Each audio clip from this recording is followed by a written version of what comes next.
The cabin burned fierce against the Wyoming night. Flames licked at snow-laden timber, sending sparks spiraling into the darkness like dying stars. Inside, pressed against the rear wall, Dr. Ezekiel Morgan steadied his rifle with bloodied hands. The wound in his side throbbed with each labored breath, but his pale blue eyes remained sharp, fixed on the door that wouldn't hold much longer. Behind him, Margaret Winters clutched two swaddled infants to her chest, her face illuminated by the dancing firelight. Sweat and tears mingled on her cheeks as she whispered soothing words to the tiny bundles, though her voice trembled with terror. The door splintered under another heavy blow.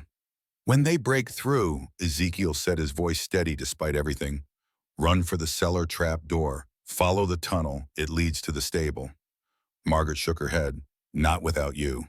A final crash as the door gave way. Silhouetted against the snowy night stood an imposing figure, Harrison Thornhill, silver-haired and regal, even in his heavy winter coat. Behind him, mounted men waited, their breath and their horses forming ghostly clouds in the frigid air. "It's over, Doctor," Harrison called, stepping into the cabin with a pistol raised. "Give me the woman and the children." Ezekiel's finger tensed on the trigger. "You'll have to kill me first." Margaret stepped forward, surprising both men. With fire in her eyes and steel in her voice, she declared, "They're not his children. They're Andrew's." Harrison's expression flickered with something unreadable, doubt perhaps, or recognition. In that moment of hesitation, gunfire erupted from outside. 1 week earlier, the blizzard howled across the Wyoming plains like a wounded beast. Snow swirled in blinding sheets, erasing all distinction between earth and sky. In this white void, a lone figure struggled forward, each step an act of desperate will. Margaret Winters had been walking for hours, though it felt like days. Blood from the wound in her left shoulder had soaked through her coat, freezing into stiff patches that cracked with each movement. The pain had dulled to a distant throb, overwhelmed by a greater agony, the fear that the precious bundles strapped to her chest might not survive the night. "Just a little farther," she whispered to her twin daughters, Faith and Grace, born barely 3 weeks ago in a stranger's home 2 counties over. "Mama won't let them take you, I promise." A promise made to the babies. A promise made to Andrew before he rode away to war. A promise she feared she could not keep. The riders had found her at dawn, 6 men on horseback led by Edmund Thornhill, his young face twisted with contempt beneath his wide-brimmed hat. They'd surrounded the farmhouse where she'd found temporary shelter. She'd escaped through the cellar, but not before one of their bullets had found her shoulder. Now, 12 hours later, darkness was falling. The temperature dropped with the sun, and Margaret knew that night in this blizzard meant death. Her strength was failing. Her thoughts grew sluggish, clouded by cold and blood loss. Just as despair threatened to claim her, a golden pinprick appeared in the distance. At first she thought it a hallucination, a cruel trick of her fading mind. But as she stumbled forward, the light grew stronger, more defined. A window. A cabin. Hope surged through her frozen limbs, lending strength to her faltering steps. The distance closed with excruciating slowness, but at last she reached a weathered porch. With the last of her strength, she pounded on the door, the sound pathetically feeble against the storm's fury. "Please," she whispered, though no one could hear, "please help us." For a terrible moment, nothing happened. The wind moaned around the cabin's corners. One of the babies stirred against her chest, whimpering softly. Then mercifully the door swung open. Warm light spilled onto the snow-covered porch, momentarily blinding her. A tall figure stood silhouetted in the doorway, broad-shouldered and imposing, backlit by the fire within. A man perhaps in his mid-40s, with a weathered face framed by graying brown hair and a neatly trimmed beard. His eyes, a startling pale blue, widened at the sight before him. "Help," Margaret managed, her voice cracking. "They're coming." She swayed dangerously, darkness creeping at the edges of her vision. The last thing she saw before consciousness slipped away was the man lunging forward to catch her, his expression shifting from surprise to alarm. Then there was only darkness. Our Ezekiel Morgan had spent 5 winters in this isolated cabin, learning to read the moods of Wyoming blizzards like other men read books. This one had a particularly vengeful quality to it, the kind that swallowed unwary travelers whole, leaving no trace until the spring thaw. He had not expected visitors. Indeed, he rarely had any by careful design. Yet here was this half-frozen woman with 2 newborn infants collapsed on his doorstep like an apparition from someone else's nightmare. He carried her inside with surprising gentleness. For a man of his size, laying her near the hearth where the fire burned steadily. The woman was young, perhaps in her early 30s, with features that might have been beautiful had they not been so drawn with exhaustion and fear. Her skin was fair but with an undertone that hinted at many days under open skies. The wound on her shoulder, though still bleeding, appeared to be a graze rather than anything immediately life-threatening. The infants concerned him more. Twins by the look of them, and very young, no more than 3 weeks old, he guessed. They were remarkably quiet, as if understanding instinctively the need for silence. Ezekiel worked quickly, his hands moving with the practiced efficiency of one who had treated countless bodies in far worse conditions. He cleaned and bandaged the woman's wound, then examined the infants with the same methodical care. Despite the ordeal, they appeared healthy, a testament to their mother's determination. He had just finished wrapping the babies in fresh, dry blankets when the woman stirred. Her eyes fluttered open, dark brown alert, despite her exhaustion, and immediately widened with panic. "My babies," she gasped, trying to sit up. "They're safe," Ezekiel said, his voice low and calm. "They're right here." He gestured to the makeshift cradle, a drawer pulled from his bureau and lined with wool, where the infants lay sleeping. Relief washed over her face, followed quickly by wariness as she studied him. "Where am I? Who are you?" "My cabin about 15 miles northeast of Redemption, and I'm Dr. Ezekiel Morgan." He offered her a cup of water. "Though I haven't practiced medicine officially in some time." She accepted the water, drinking deeply before speaking again. "Margaret Winters," she said. "My husband was Captain Andrew Winters, Union Army." Ezekiel's hand paused in the act of stoking the fire. "Andrew Winters," he repeated softly. "Cold Harbor, 64. Margaret's eyes narrowed. "You knew him." "I was a field surgeon. I knew many men." He turned back to the fire, adding another log. "Your shoulder will heal, but you've lost blood and you're suffering from exposure. You need rest." "We can't stay," Margaret said, glancing anxiously toward the window where snow continued to swirl in the darkness. "They'll be looking for us." "No one's finding anything in this storm," Ezekiel replied. "It's a whiteout. Come morning, all tracks will be buried under 3 feet of fresh snow." "You don't understand," Margaret insisted, her voice tightening. "These men, they're dangerous. They want my children." Ezekiel studied her face in the firelight. "Why?" Margaret looked away, her jaw set. "Because of who their father was." A long silence fell between them, broken only by the crackling of the fire and the occasional soft sounds from the sleeping infants. Finally, Ezekiel spoke again. "You're safe tonight. That's enough to worry about for now." He moved to a small cupboard, retrieving a jar of dried herbs. As he prepared a tea for his unexpected guest, he kept his back to her, hiding the troubled expression that had settled on his face at the mention of Andrew Winters. Outside, the blizzard raged unabated, while inside the small cabin, 4 souls sheltered in an uneasy truce with fate. Morning dawned clear and blindingly bright, the storm having exhausted itself sometime in the pre-dawn hours. The world outside Ezekiel's cabin lay transformed beneath a pristine blanket of snow that sparkled like scattered diamonds in the early sunlight. Margaret woke with a start, momentarily disoriented by unfamiliar surroundings. She had fallen asleep beside the hearth, her children nestled safely in their makeshift cradle. A thick quilt had been draped over her, sometime during the night, Ezekiel's doing, though she hadn't been aware of his approach. The cabin was quiet, save for the soft crackling of the fire, which had been recently stoked. Ezekiel himself sat at a small table near the window, a cup of coffee cooling before him as he methodically cleaned a revolver. He looked up as Margaret stirred, his expression revealing nothing. "They'll be here soon," he said without preamble. Margaret instinctively pulled the cradle closer, checking her sleeping infants. Whoever's hunting you," Ezekiel replied, setting the revolver aside. "The storm's past. They'll be able to track again." He rose, moving to pour a cup of coffee for Margaret. "You should eat," he said, nodding toward a pot of something steaming on the small stove. "You'll need your strength." Margaret accepted the coffee but made no move toward the food. "Why are you helping us?" Ezekiel paused, studying her face for a long moment. Then he moved back to the table and unlocked a drawer, removing a folded piece of paper yellowed with age. He stared at it briefly before returning to Margaret and handing it to her. "I believe this belongs to you," he said quietly, "or rather to your husband." Margaret took the paper with trembling hands and unfolded it. Her eyes widened as she recognized her husband's handwriting. "To my old friend, E.M. If you are reading this, then I have fallen, as so many of us have in this terrible conflict. I entrust to you my most precious possession, the truth. Margaret carries my children, though the world may doubt it, due to circumstances I cannot commit to paper. Should anything happen to me, they will be in danger. The Thornhills have long memories and little mercy. Protect them if you can. Old friend, the war may end, but some battles continue long after the armies have gone home. In eternal gratitude, Andrew Winters. Margaret looked up, tears streaming down her face. How did you get this? Your husband saved my life at Antietam, Ezekiel said quietly.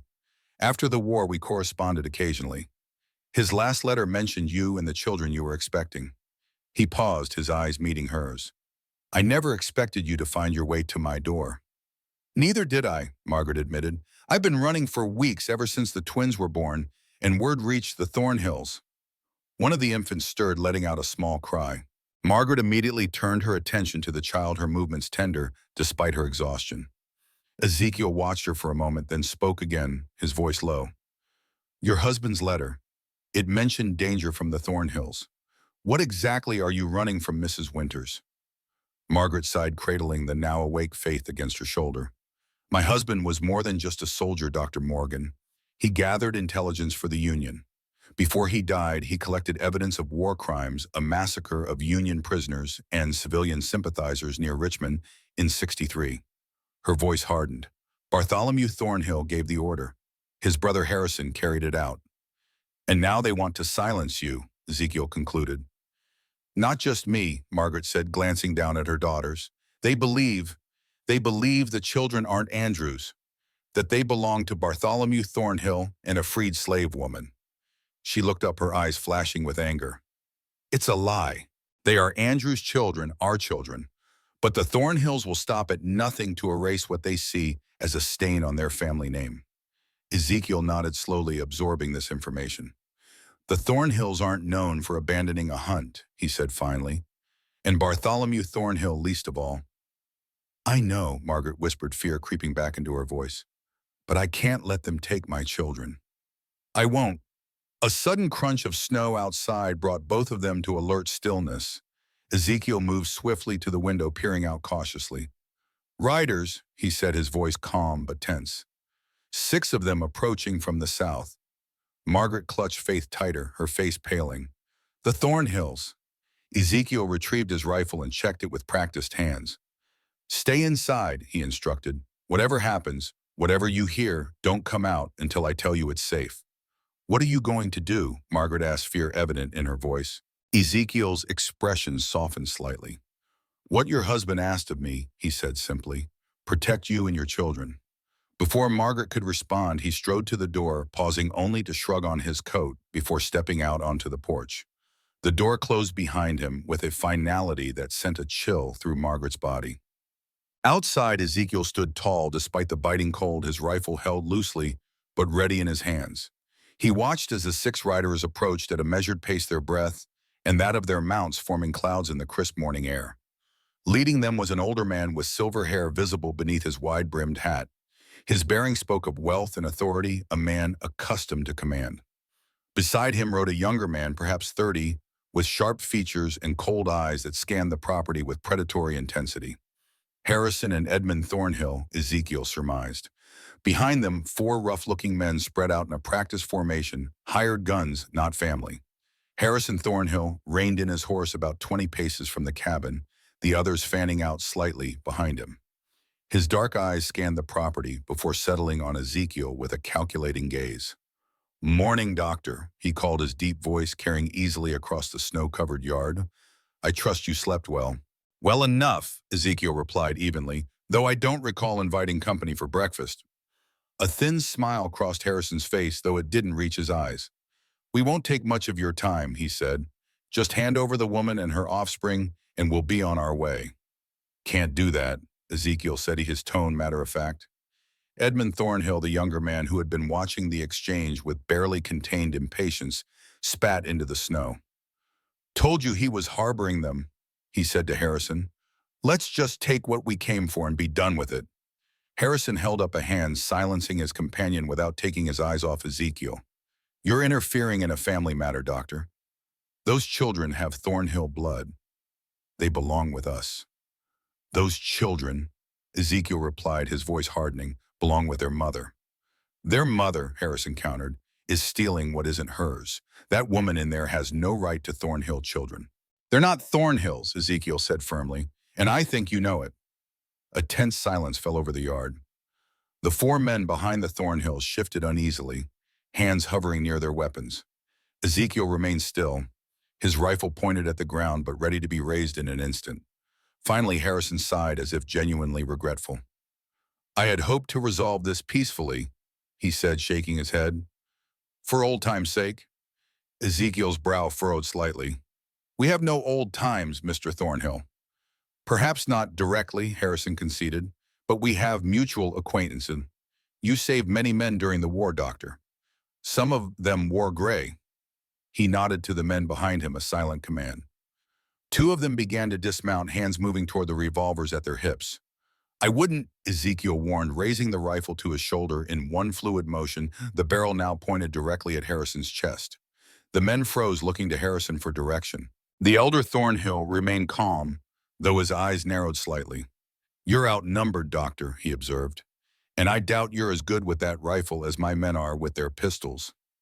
Maybe not, Ezekiel conceded, but I only need to be good enough to put one bullet through you before they cut me down. His voice remained steady, his aim unwavering. Are you willing to wager your life that I'll miss? Another silence heavier than the first. Harrison studied Ezekiel's face, searching for any sign of bluff or uncertainty. He found none. Hold, he ordered his men, raising a hand. Everyone just hold. He dismounted slowly, handing his reins to Edmund. I'd like a word, Doctor, he said, gesturing toward the side of the cabin. Alone, then we can decide if this needs to end in bloodshed. Ezekiel hesitated, weighing the request. Finally, he nodded. Your men stay mounted, he stipulated, and well back. Agreed, Harrison said, turning to his companions. Stay here. All of you. Edmund began to protest, but a sharp look from Harrison silenced him. With obvious reluctance, the younger Thornhill drew his horse back alongside the others. Ezekiel stepped down from the porch, the rifle still held ready, as he moved to the side of the cabin, out of earshot of the others, but still within sight of the door. Harrison followed his movements, measured and deliberate. Speak your piece, Ezekiel said when they had reached the relative privacy of the cabin's shadow. Harrison studied him for a moment, then shook his head with what appeared to be genuine regret. I never thought our paths would cross, Doctor, he said quietly. Though I've heard of your work. You saved many lives during the war. Not enough, Ezekiel replied, unmoved. Now what is it you wanted to say? Harrison glanced back at his men, then lowered his voice further. This isn't what it appears, he said. I'm not here to harm the woman or her children. Ezekiel's expression remained skeptical. Your actions suggest otherwise. My actions, Harrison said carefully, are necessary for appearances. The others, especially Edmund, cannot know my true purpose. He hesitated, as if weighing how much to reveal. Those children are in danger not from me but from my brother Bartholomew. He believes they are his, the result of a liaison with a freed slave woman who worked on our plantation after the war. And are they, Ezekiel asked, watching Harrison's face closely. No, Harrison admitted, but Bartholomew believes they are, and he fears what their existence might reveal about his proclivities. You mean his relations with a former slave? Ezekiel pressed. Harrison's jaw tightened. I mean his brutality toward her and others like her. He met Ezekiel's gaze directly. My brother has always taken what he wanted, regardless of the consequences. And you, Ezekiel asked, what are you here for if not the same purpose? A complex emotion crossed Harrison's face, something like pain or perhaps shame. I'm here to stop it, he said simply, to get them to safety before Bartholomew arrives himself, which he will when Edmund fails to return with the children. Ezekiel's grip on the rifle did not relax. Why should I believe you? Because, Harrison said quietly, I know what it means to lose everything for the sake of another's pride. He reached slowly into his coat, freezing when Ezekiel tensed. Easy, Doctor. I'm just retrieving something I think you should see. Carefully, he withdrew a small leather case and opened it, revealing a daguerreotype of a woman, beautiful with rich dark skin and intelligent eyes, and a small boy of perhaps 3 or 4 years, with features that clearly marked him as mixed race. My wife, Harrison said softly, and my son, neither acknowledged by my family, of course. Both gone now, victims of a tragic accident orchestrated by Bartholomew when I was away fighting your side of the war. He closed the case and returned it to his coat, his eyes never leaving Ezekiel's face. So you see, Doctor, I have more reason than most to oppose my brother's methods. Ezekiel studied him for a long moment, searching for any sign of deception. If what you say is true, he said finally, why the elaborate charade? Why not simply help the woman escape? Because Bartholomew has eyes everywhere, Harrison explained. If I openly defied him, he would simply send others men without my personal motivation for keeping the children safe. He shook his head. No, the only way to truly protect them is to make Bartholomew believe they are no longer a threat. And how do you propose to do that? Harrison's expression turned grim. That depends on how much blood you are willing to have on your hands, Doctor. Inside the cabin, Margaret paced nervously, her eyes constantly drawn to the window where she could see Ezekiel and Harrison Thornhill deep in conversation. The other riders remained at a distance, though she could feel their hostile gazes fixed on the cabin. Grace, the smaller of the twins, began to fuss, her tiny face scrunching up in preparation for a cry. Margaret quickly moved to the makeshift cradle, lifting the infant and cradling her close. Shh, little one, she whispered, rocking gently. We must be quiet now. As she soothed the baby, Margaret's gaze fell on Andrew's letter, now lying on the table where she had left it, her husband's last words entrusting her and their children to a man she had never met until yesterday. A man now standing between her family and those who would harm them. The absurdity of her situation struck her suddenly, how her entire world had narrowed to this moment, this cabin, these tiny lives depending on her. How quickly everything she had known had been stripped away, leaving only the raw animal instinct to protect her young. Outside, the conversation between Ezekiel and Harrison appeared to be growing more intense. Margaret couldn't hear their words, but she could see the rigid set of Ezekiel's shoulders, the emphatic gestures of Harrison's hands. Whatever they were discussing, it was clearly contentious. Grace quieted, her eyes drifting closed as Margaret continued to rock her. Carefully, Margaret returned the infant to the cradle beside her sleeping sister, Faith. The names had been Andrew's choice, his last gift to daughters he would never meet, Faith and Grace Winters. Names that now seemed almost cruelly optimistic given their circumstances. A sudden movement outside caught Margaret's attention. Edmund Thornhill was slowly edging his horse away from the others, circling toward the back of the cabin. Margaret's heart raced as she realized his intent, while Ezekiel was distracted with Harrison Edmund, meant to approach from behind. Margaret glanced frantically around the cabin, searching for a weapon, anything she might use to defend herself and her children. Her eyes fell on Ezekiel's medical bag, partially open on a shelf near the hearth.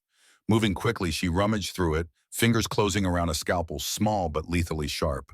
She positioned herself beside the rear window, the scalpel clutched in a white-knuckled grip as she watched Edmund dismount and approach the cabin with predatory stealth. Her breath came in short, shallow gasps, fear and determination warring within her. Just as Edmund reached for the back door, a gunshot shattered the morning stillness. Margaret flinched instinctively, moving to shield the cradle with her body. Outside, chaos erupted. Men shouted, horses whinnied in alarm. More gunshots followed in rapid succession. Pressing herself against the wall beside the window, Margaret peered cautiously outside. Edmund lay sprawled in the snow, clutching his leg where blood stained the white ground beneath him. Harrison Thornhill stood over him, a smoking pistol in his hand. The other riders had drawn their weapons, their attention divided between Harrison and the fallen Edmund. The front door crashed open and Margaret whirled the scalpel held before her in a trembling hand. But it was Ezekiel who stumbled in his rifle, still clutched in his hands, a fresh cut bleeding above his right eye. "We need to move," he said urgently, barring the door behind him. "Now." "What happened?" Margaret asked, bewildered by the sudden turn of events. "Harrison shot his nephew," Ezekiel explained tersely, moving quickly to gather supplies. "He's buying us time, but it won't last long. The others are confused, but once they realize what's happening." "Harrison is helping us," Margaret interrupted, struggling to make sense of this unexpected development. "Yes," Ezekiel confirmed, shoving provisions into a saddlebag. "He has his reasons, which he'll explain himself when he catches up with us." He paused, noting the scalpel in her hand with raised eyebrows before continuing his preparations. "He's trying to convince them that you and one of the children were killed in the crossfire.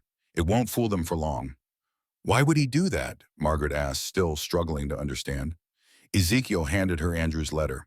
"Read it again," he said. "The part about the Thornhills." Margaret scanned the letter, her eyes widening as understanding dawned. "The Thornhills have long memories and little mercy," she read aloud. "Harrison lost his wife and son to his brother's cruelty," Ezekiel explained, checking the load in his revolver. "He's been planning this for years, waiting for a chance to stop Bartholomew once and for all." He moved to a floorboard near the hearth and pried it up, revealing a small space beneath. From it, he withdrew an oilskin-wrapped package in a small wooden box. "Your husband's evidence," he said, stuffing these items into the saddlebag as well. "Harrison believes Bartholomew thinks the evidence died with Andrew. But when he learned about the twins' children he believes might be his own, he feared Bartholomew would take no chances." "But the twins aren't his," Margaret protested. "They're Andrew's mine." Ezekiel nodded. "Harrison knows that now, but Bartholomew doesn't. And Harrison believes the only way to keep you all safe is to convince his brother that you and the children died here today." He slung the saddlebag over his shoulder. "There's a cellar," he said, pointing to a trapdoor partially hidden beneath a rug. "It leads to a tunnel that comes out in the stable behind the cabin. Take the children and go. My horse is saddled and ready." "What about you?" Margaret asked, already moving to gather the twins. "I'll hold them here as long as I can," Ezekiel said, positioning himself near a window where he could cover the front approach. "Head south. There's a town called Redemption about 15 miles down the valley. Ask for Reverend Elijah Davidson at the church. Tell him I sent you. He'll help." Margaret hesitated, the twins now securely bundled in her arms. "I can't just leave you to die," she said, surprising herself with the depth of emotion behind the words. Ezekiel offered her a small, grim smile. "I've been living on borrowed time for years," he said. "Go. Those children deserve a chance at life." Another crash against the door, the wood splintering ominously. Outside, men were shouting, some in anger, others in confusion. They had realized Harrison's betrayal. With a last desperate glance at Ezekiel, Margaret descended into the darkness of the cellar, her precious burden clutched tightly to her chest. Behind her, she heard the first shots as Ezekiel Morgan prepared to make his stand against the men who had come to claim lives that were not theirs to take. The tunnel was low and narrow, forcing Margaret to crouch awkwardly as she made her way forward, guided only by the faint light filtering through cracks in the rough-hewn ceiling. The twins miraculously remained quiet, as if sensing the gravity of their situation. The journey seemed endless, the air growing increasingly stale as Margaret pushed forward. Behind her, gunfire continued, muffled by earth and distance, but still audible, Ezekiel fighting to buy her time. Each shot might be his last, she knew. Each moment of his resistance purchased with his blood. When at last she emerged into the small stable behind the cabin, Margaret was gasping for breath, her legs trembling with exertion. True to Ezekiel's word, a horse stood saddled and waiting, a sturdy bay gelding that nickered softly as she approached. Mounting with the twins was an awkward, precarious process, but desperation lent her strength and ingenuity. Using strips torn from her petticoat, she secured the infants against her chest, creating a makeshift sling that left her hands free to manage the reins. As she guided the horse from the stable, Margaret cast one last glance at the cabin. Smoke was beginning to rise from one corner of the roof. They had set fire to it. The gunfire had stopped. Whether that meant Ezekiel had escaped or fallen, she couldn't know.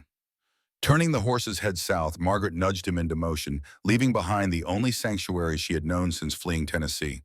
Ahead lay an uncertain path, 15 miles to a town she'd never seen, to seek help from a man she'd never met.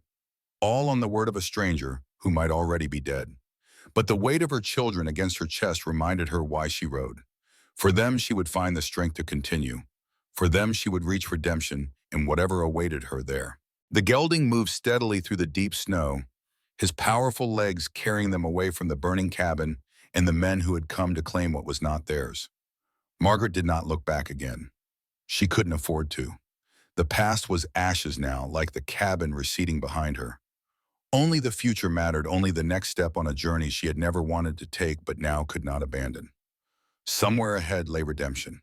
She could only pray they would reach it in time. The town of Redemption had not been named with any particular religious fervor or optimism. Rather, it had earned its title from the abandoned mine that had once dominated the area, the Redemption Silver Mine, named by its original owner in a fit of wishful thinking after it failed to produce anything of value for the first 3 years of operation. The mine had eventually yielded enough silver to justify its existence, if not its grandiose name, before playing out entirely some 15 years past.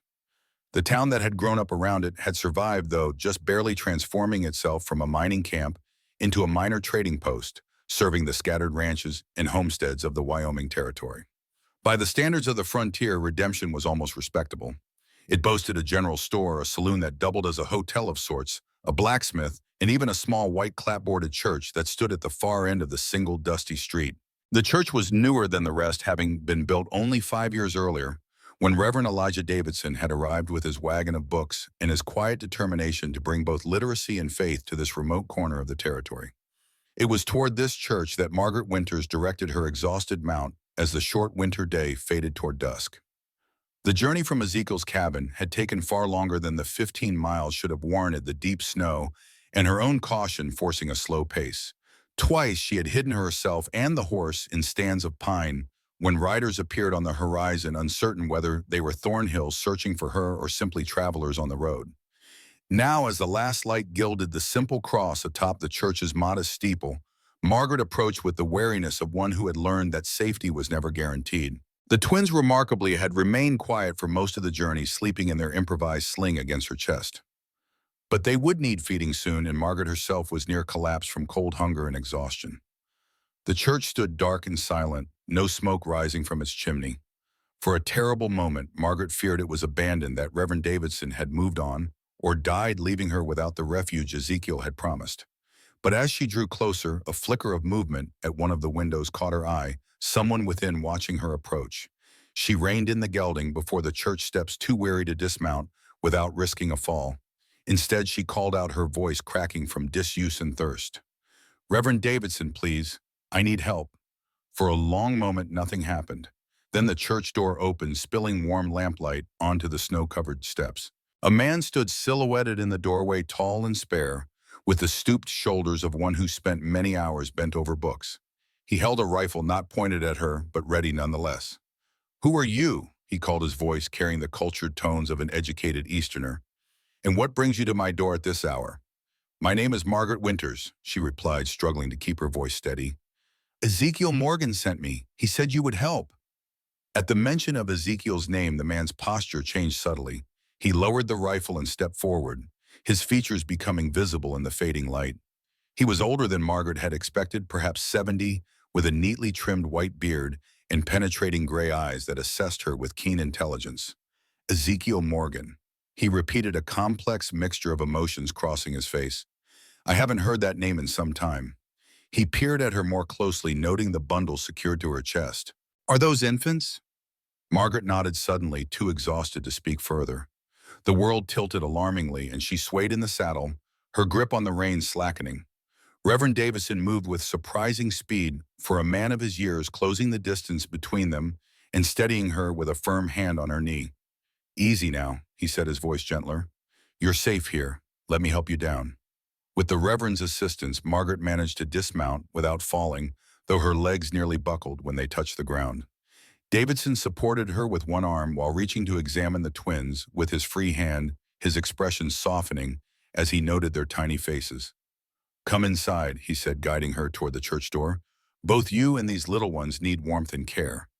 The interior of the church was modest but welcoming, warmed by a small stove at the rear. Besides the expected pews and pulpit, one corner had been converted into a living space with a narrow bed, a desk piled with books, and a small kitchen area.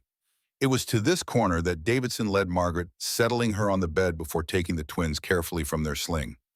"They'll need feeding," he observed, laying the infants on a folded blanket. "And you need rest and nourishment. I'll prepare something while you tend to them." He turned away discreetly, busying himself at the small stove while Margaret nursed the twins, too exhausted to feel any embarrassment. The simple act of caring for her children centered her, bringing her back from the edge of collapse that had threatened to overwhelm her. When the babies were fed and sleeping once more, Davidson returned with a bowl of simple stew and a cup of hot tea. Margaret accepted both gratefully, the warmth spreading through her cold-numbed body like a blessing. "Now," Davidson said, settling himself on a chair across from her, "tell me what brings you to my door with Ezekiel Morgan's name on your lips." Haltingly at first, then with increasing fluency, Margaret recounted her story. Her marriage to Andrew, his death at Cold Harbor, the discovery of her pregnancy, and the subsequent pursuit by the Thornhills. She explained about the letter Andrew had left with Ezekiel and Harrison Thornhill's surprising attempt to help them escape his brother Bartholomew's vengeance. Davidson listened without interruption, his expression grave. Only when Margaret described the burning cabin and Ezekiel's last stand did he show any reaction, a shadow of pain crossing his weathered features. Ezekiel was a good man, he said quietly when she had finished. One of the finest surgeons in the Union Army before he trailed off as if catching himself about to reveal something not meant for sharing. Before what? Margaret prompted, her curiosity momentarily overcoming her exhaustion. Davidson hesitated, then sighed. Before tragedy took his family and his career, he said finally. But that is his story to tell, not mine.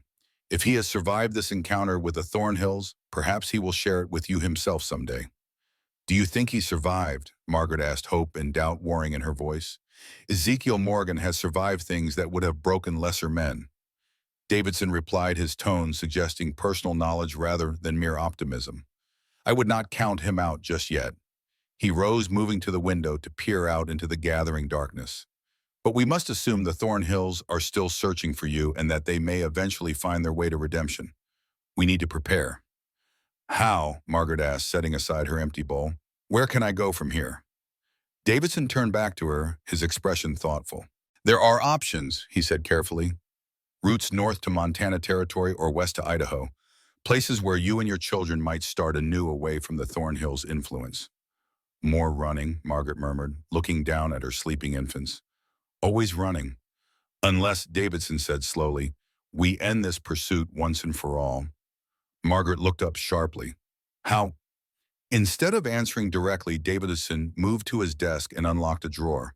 From it, he withdrew a small, brass-bound box and a revolver similar to the one Ezekiel had carried. Your husband entrusted me with more than just his friendship, Davidson said, placing the box on the bed beside Margaret. He left certain documents in my care, evidence of crimes committed during the war. The evidence against Bartholomew Thornhill. Margaret breathed, staring at the innocent-looking box with new understanding. Thomas mentioned it in his letter to Ezekiel. Davidson nodded. Sworn testimonies, military reports that were suppressed, even photographs, he confirmed. Enough to see Bartholomew Thornhill hang several times over if it ever came to trial. Then why hasn't it? Margaret demanded, a flash of anger cutting through her exhaustion. Why has he been allowed to remain free while Andrew is dead and my children and I are hunted? Politics, Davidson said simply. Powerful friends in Washington. The general desire after the war to let certain unpleasantness fade from memory in the name of reconciliation. His expression hardened. But some sins are too great for easy forgiveness. He sat down again, his eyes holding Margaret's with solemn intensity. Andrew believed, as do I, that justice delayed is not necessarily justice denied. He left these materials with instructions that they be used only if absolutely necessary, if innocent lives were at stake. Like my children, Margaret said softly. Precisely. Davidson nodded. The question now is how best to use this leverage to ensure your safety. Outside, the wind had risen, whistling around the eaves of the Smino church with a sound like distant lamentation. Within the lamplight cast long shadows as Margaret contemplated the Reverend's words. What do you suggest? She asked finally. Davidson leaned forward, his voice dropping, as if he feared being overheard despite the empty church. We make contact with Harrison Thornhill, he said. Offer him a trade, the evidence against Bartholomew, in exchange for your permanent safety. Can he be trusted? Margaret asked, remembering the complex, unreadable man who had faced Ezekiel across the snow. He tried to help us once, but Harrison Thornhill is a man divided against himself, Davidson said carefully. A product of his time and place, yet capable of seeing beyond both. Whether he can be fully trusted, I cannot say. But I believe he can be understood and predicted, which may serve us just as well. He rose again, moving to stoke the fire in the small stove. Rest now, he advised. Tomorrow is soon enough to make plans. You and your children are safe here tonight. Margaret wanted to protest, to insist they act immediately, but her body betrayed her. Exhaustion dragged at her limbs, made her eyelids heavy. The simple bed felt like the most luxurious feather mattress to her travel-worn body. Thank you, she managed, already drifting towards sleep. For everything. Thank Ezekiel Morgan, Davidson replied softly, and your husband. They are the ones who set this path before us.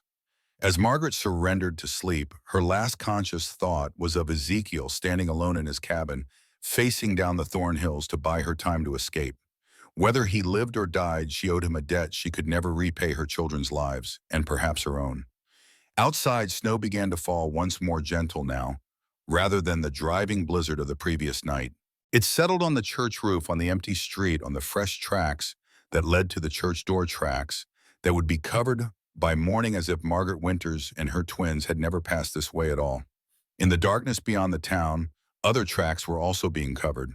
The trail of riders moving purposefully through the night, following rumors of a woman with twin infants who had arrived in Redemption as the day faded. The hunt was not over. It had merely entered a new phase. And somewhere between Ezekiel's burning cabin and Redemption's church, the first strands of a new fate were being woven, one that would bind together lives that had seemed separate and reveal truths long hidden beneath the weight of war, pride, and blood. The dawn that broke over Redemption brought no comfort to Margaret Winters.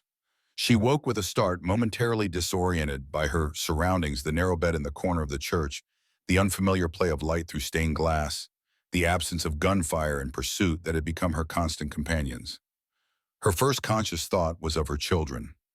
She turned quickly, relief flooding through her, at the sight of the twins sleeping peacefully in a makeshift cradle Reverend Davidson had fashioned from a wooden crate lined with blankets. Faith and grace so small, so vulnerable, yet somehow enduring despite everything. The church was quiet, the only sound the soft crackling of the stove where embers from last night's fire still glowed. Of Reverend Davidson himself, there was no sign, though a pot of coffee simmered on the stove, and a plate of simple biscuits sat covered on the small table nearby. Margaret rose, wincing at the stiffness in her muscles, the lingering pain from her partially healed shoulder wound. She moved to check on the twins, brushing a gentle finger over each tiny cheek before pouring herself a cup of the strong black coffee. The warmth of the cup in her hands was a small blessing, one of many she had learned to appreciate in a life that had offered few. She was halfway through her first biscuit when the church door opened, admitting a gust of cold air and Reverend Davidson. The older man stamped snow from his boots before closing the door, his breath still visible in the chill air. He carried a bundle under one arm and a newspaper in the other. "Good morning," he greeted, his voice low out of respect for the sleeping infants. "I trust you slept well." Margaret nodded, though in truth her rest had been fitful, haunted by dreams of burning cabins and pursuing riders. "Thank you for the coffee," she said instead, "and the biscuits." Davidson set his bundle on a pew and approached, pouring himself a cup before settling across from her at the small table. "I've been into town," he said without preamble, keeping my ears open for any word of strangers asking questions. Margaret tensed. "And plain, nothing yet," Davidson assured her. "But Redemption is small and news travels fast. If the Thornhills come looking, we'll know soon enough." He unfolded the newspaper, a thin weekly publication from Cheyenne, several days old, but still the most current news available in this remote corner of the territory. "There is this, however," he said, pointing to a small item near the bottom of the second page. Margaret leaned forward, squinting at the faded print. Cabin fire claims. 3 reports from Sweetwater County indicate that a cabin belonging to a reclusive settler was destroyed by fire during last week's blizzard. The bodies of a man, woman, and infant were discovered in the ruins by a passing trapper. Authorities attribute the blaze to an overturned stove. The deceased have not been identified. 3, Margaret whispered, her throat tight. "They're saying 3 bodies." Davidson nodded, his expression grave. "It appears Harrison Thornhill's plan partially succeeded," he said. "They want the world, and presumably Bartholomew Thornhill, to believe you and at least one of your children perished in that fire along with Ezekiel." "But there were no bodies," Margaret protested. "Ezekiel was still alive when I left, and the twins and I escaped." "The article doesn't say the bodies were identifiable," Davidson pointed out gently. "Only that bodies were found after a fire with days passing before discovery." He let the implication hang in the air. "They planted bodies." Margaret realized horror dawning. "Harrison killed someone else to make it look like us." Davidson's face remained carefully neutral. "It's possible," he allowed. "Or perhaps there were no bodies at all, and the report is entirely fabricated. Either way, the intent is clear: to create a public record of your death." which means Bartholomew Thornhill might believe we're no longer a threat, Margaret said slowly, working through the implications. But Edmund saw us escape, she added. He knows we're alive. Indeed. Davidson took a sip of his coffee, his eyes thoughtful over the rim of the cup, which presents both an opportunity and a danger. If Edmund reports back to Bartholomew, the hunt continues. But if Harrison has managed to intercept him, to convince him of your death, or silence him entirely, he trailed off, leaving the darker possibilities unspoken. Margaret stared into her coffee, trying to reconcile the calculating ruthlessness such actions required with the Harrison Thornhill, who had shown Ezekiel a daguerreotype of his secret family, who had risked his own position to help her escape. What kind of man is he? She asked finally. Harrison Thornhill. Ezekiel seemed to know him, but there was something between them I couldn't quite understand. Davidson considered the question, his weathered face thoughtful. Harrison Thornhill is a product of his time and place, he said slowly. Born to privilege in a society built on the ownership of other human beings raised to believe in certain hierarchies, yet also a man who has known loss, who has glimpsed worlds beyond the narrow confines of his upbringing. He paused, choosing his words with care. During the war, Harrison was captured at Gettysburg, badly wounded, expected to die. Ezekiel was the surgeon who saved his life against considerable odds, and despite the objections of those who thought a Confederate officer wasn't worth the effort. Why did Ezekiel save him? Margaret asked. A faint smile touched Davidson's lips. Because that's who Ezekiel Morgan is, he said simply. Was. A healer who saw only the patient before him, not the uniform or the cause. The smile faded, though that same quality eventually led to his downfall in Boston. Margaret leaned forward, curiosity momentarily overcoming caution.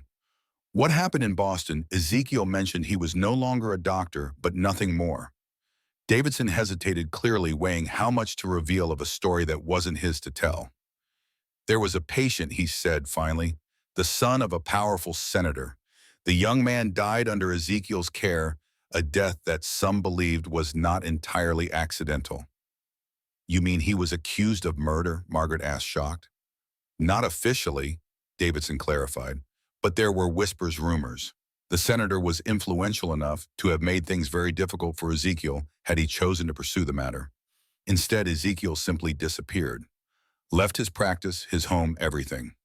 Margaret frowned, remembering the careful precision of Ezekiel's hands as he tended her wound, the gentle way he had examined the twins. I can't believe he would deliberately harm a patient, she said. Nor I, Davidson agreed. But the truth of what happened in that Boston surgery remains known only to Ezekiel himself and perhaps to God. He rose, gathering their empty cups. In any case, that connection, Ezekiel saving Harrison's life during the war, created a bond between them. Not friendship exactly, but a mutual recognition and understanding. Enough for Harrison to risk everything to help us escape, Margaret mused. So it would seem, Fleming replied, moving to the stove, adding wood to the dying embers. Though I suspect his motivations are more complex than simple gratitude. Before Margaret could press further, one of the twins, Hope, with her more demanding cry, began to fuss. The conversation paused as Margaret attended to her daughter, the familiar routine of motherhood, a strange counterpoint to the life and death matters they had been discussing. As she nursed the infant, Margaret's gaze fell on the bundle Davidson had brought in with him, now sitting forgotten on the pew. What's that? She asked, nodding toward it. Davidson glanced over. Some items I thought you might need. Clothing primarily and a few other necessities. He looked slightly embarrassed. I had to guess at the sizes. Margaret blinked unexpectedly, touched by the thoughtfulness of this near stranger. Thank you, she said softly, for everything. I don't know what we would have done if Ezekiel hadn't sent you to me, Davidson finished when she trailed off. He knew I would help, just as he knew I would understand what's truly at stake here. And what is that? Margaret asked. Beyond my children's safety, I mean. Davidson's expression turned solemn. Justice, he said simply, long delayed but perhaps not denied. He moved to his desk, retrieving the brass-bound box he had shown her the previous night. These documents represent more than just leverage against Bartholomew Thornhill. They are a record of atrocities that should not be forgotten or forgiven simply because they occurred during war. He set the box on the table, his hand resting on it with a curious reverence. Your husband understood that. It's why he risked so much to preserve these testimonies, these records. Andrew never told me, Margaret said, a familiar ache rising at the mention of her husband, about any of this.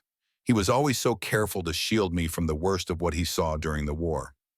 He was protecting you, Davidson said gently, as he tried to protect these witnesses, these truths. He paused, studying her face. But now the time for protection has passed. Now we must act before Bartholomew Thornhill discovers that you and your children still live. Hope had fallen back asleep, sated and content. Margaret carefully returned her to the cradle beside her still sleeping sister, then faced Davidson with new resolve. "What do we do?" she asked. The midday sun cast long shadows across the snow-covered yard behind the church, where a small stable housed Reverend Davidson's mule and the gelding that had carried Margaret to redemption. Steam rose from the animals' nostrils in the cold air as they munched contentedly on hay, untroubled by the weighty matters being discussed nearby. Margaret stood wrapped in a borrowed coat, watching as Davidson carefully saddled the mule. The Reverend's plan was simple in concept, if not in execution. He would ride to a way station some 20 miles east, where he had arranged to meet a trusted contact who would carry a message to Harrison Thornhill. The message would propose a meeting, a potential exchange, the evidence against Bartholomew for Margaret and her children's safety. "It's too dangerous," Margaret protested, not for the first time. "If you're caught with that evidence, if Bartholomew's men find you, I've navigated riskier waters during the war," Davidson assured her, his tone suggesting this was literally rather than figuratively true. "And I won't be carrying the actual documents, merely a sample to prove their existence." He patted the saddlebag where a single page from the box's contents had been carefully sealed in an oilskin packet. "Besides, this journey serves another purpose. I need to confirm whether the news of your death has spread beyond that newspaper article and whether Bartholomew Thornhill has accepted it as truth." Margaret hugged herself against the cold, unconvinced. "And while you're gone, what if someone comes looking here?" "The church door has a sturdy bar," Davidson said, "and this might help." He withdrew a small revolver from his coat, not the larger one he had shown her the night before, but a more compact model that would fit easily in a pocket or a woman's hand. "Do you know how to use one of these?" he asked, offering it to her. Margaret hesitated only briefly before accepting the weapon. Growing up in Tennessee and then living as an officer's wife during the war had ensured she was not entirely unfamiliar with firearms. "Yes," she said simply. Davidson nodded, satisfied. "Keep it close," he advised. "But remember, it's a last resort. If someone comes, your best strategy is to remain hidden. There's a space beneath the pulpit platform accessible through a panel at the back, large enough for you and the twins if needed." He finished tightening the saddle girth and turned to face her fully. "I should return by nightfall, if I'm not back by morning." He hesitated, then reached into his pocket and withdrew a small key. "This opens a strongbox buried beneath the third fence post from the left behind the stable. Inside, you'll find money and documents enough to get you and your children to Canada if necessary." Margaret took the key, the weight of it in her palm somehow heavier than its small size warranted. "You've thought of everything," she observed quietly. A sad smile touched Davidson's lips. "Experience is an effective teacher," he said, though rarely a gentle one. With that, he mounted the mule, settling himself in the saddle with the ease of one accustomed to long journeys. "Bar the door behind me," he instructed, "and remember the space beneath the pulpit if needed." Margaret nodded, watching as he turned the mule toward the narrow trail that led east from the church.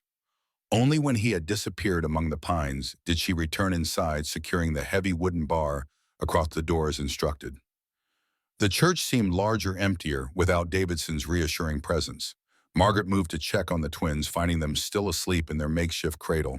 The peaceful rise and fall of their tiny chests steadied her, reminding her why every risk, every sacrifice was necessary. She placed the revolver on the table within easy reach and settled herself on the narrow bed, Davidson's borrowed coat still wrapped around her against the chill that seemed to have seeped into her very bones, despite the warmth of the stove. Outside, the sun continued its short winter arc across the sky, shadows lengthening as afternoon crept toward evening. Margaret must have dozed, for she woke with a start to the sound of Faith's hungry creaking. The church had grown dimmer, the light now golden, as the sun approached the western horizon. Moving to tend to her daughter, Margaret was struck by how quickly the routine of motherhood could assert itself, even amid danger and uncertainty. As she nursed Faith, her gaze fell on the brass-bound box still sitting on Davidson's desk.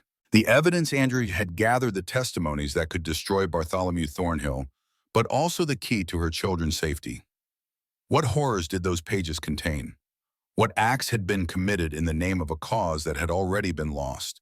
Her husband had never spoken of such things, had maintained a careful division between his life as an officer and his life as her husband. But sometimes she had woken in the night to find him sitting alone by the window, staring out at nothing, a glass of whiskey untouched in his hand. On those nights, she had glimpsed a different Andrew, one haunted by things he had seen, perhaps even done.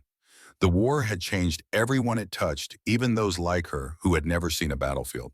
Faith had fallen back asleep, milk-drunk and content. Margaret was just settling her back in the cradle when a sound from outside froze her in place, the crunch of snow beneath boots approaching the church door. Hard hammering, Margaret reached for the revolver, then hesitated. Davidson had advised hiding rather than confrontation. Quickly, she gathered the twins, still mercifully quiet, and moved toward the pulpit at the front of the church. The hidden panel Davidson had mentioned was there, just as he described a section of the wooden platform that slid aside to reveal a dark space beneath. Margaret lowered the twins into the space, then herself sliding the panel mostly closed, but leaving a small gap through which she could see the door, the revolver clutched tightly in her hand. A knock came, 3 sharp raps that echoed in the empty church. Margaret held her breath, willing the twins to remain asleep, willing whoever stood outside to believe the church empty and move on. Another knock, louder this time.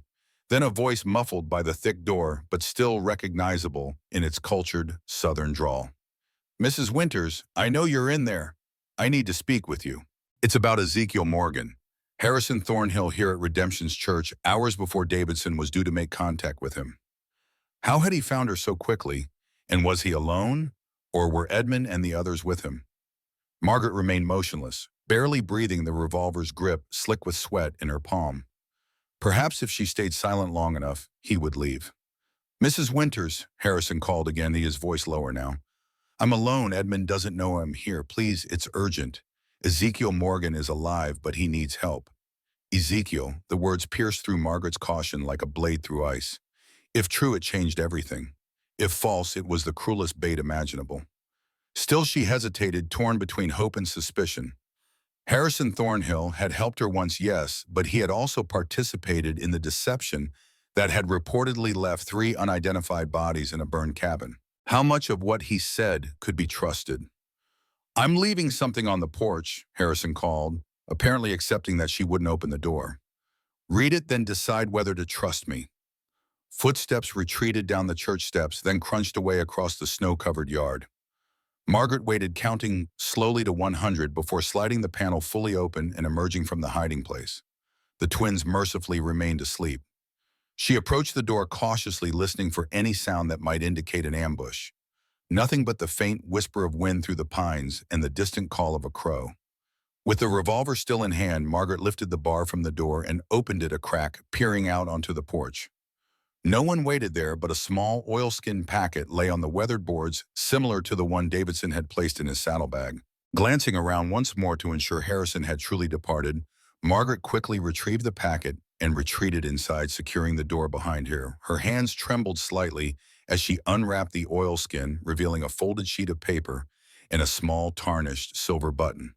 The button she recognized immediately. It was from a Union Army officer's uniform, the kind Andrew had worn.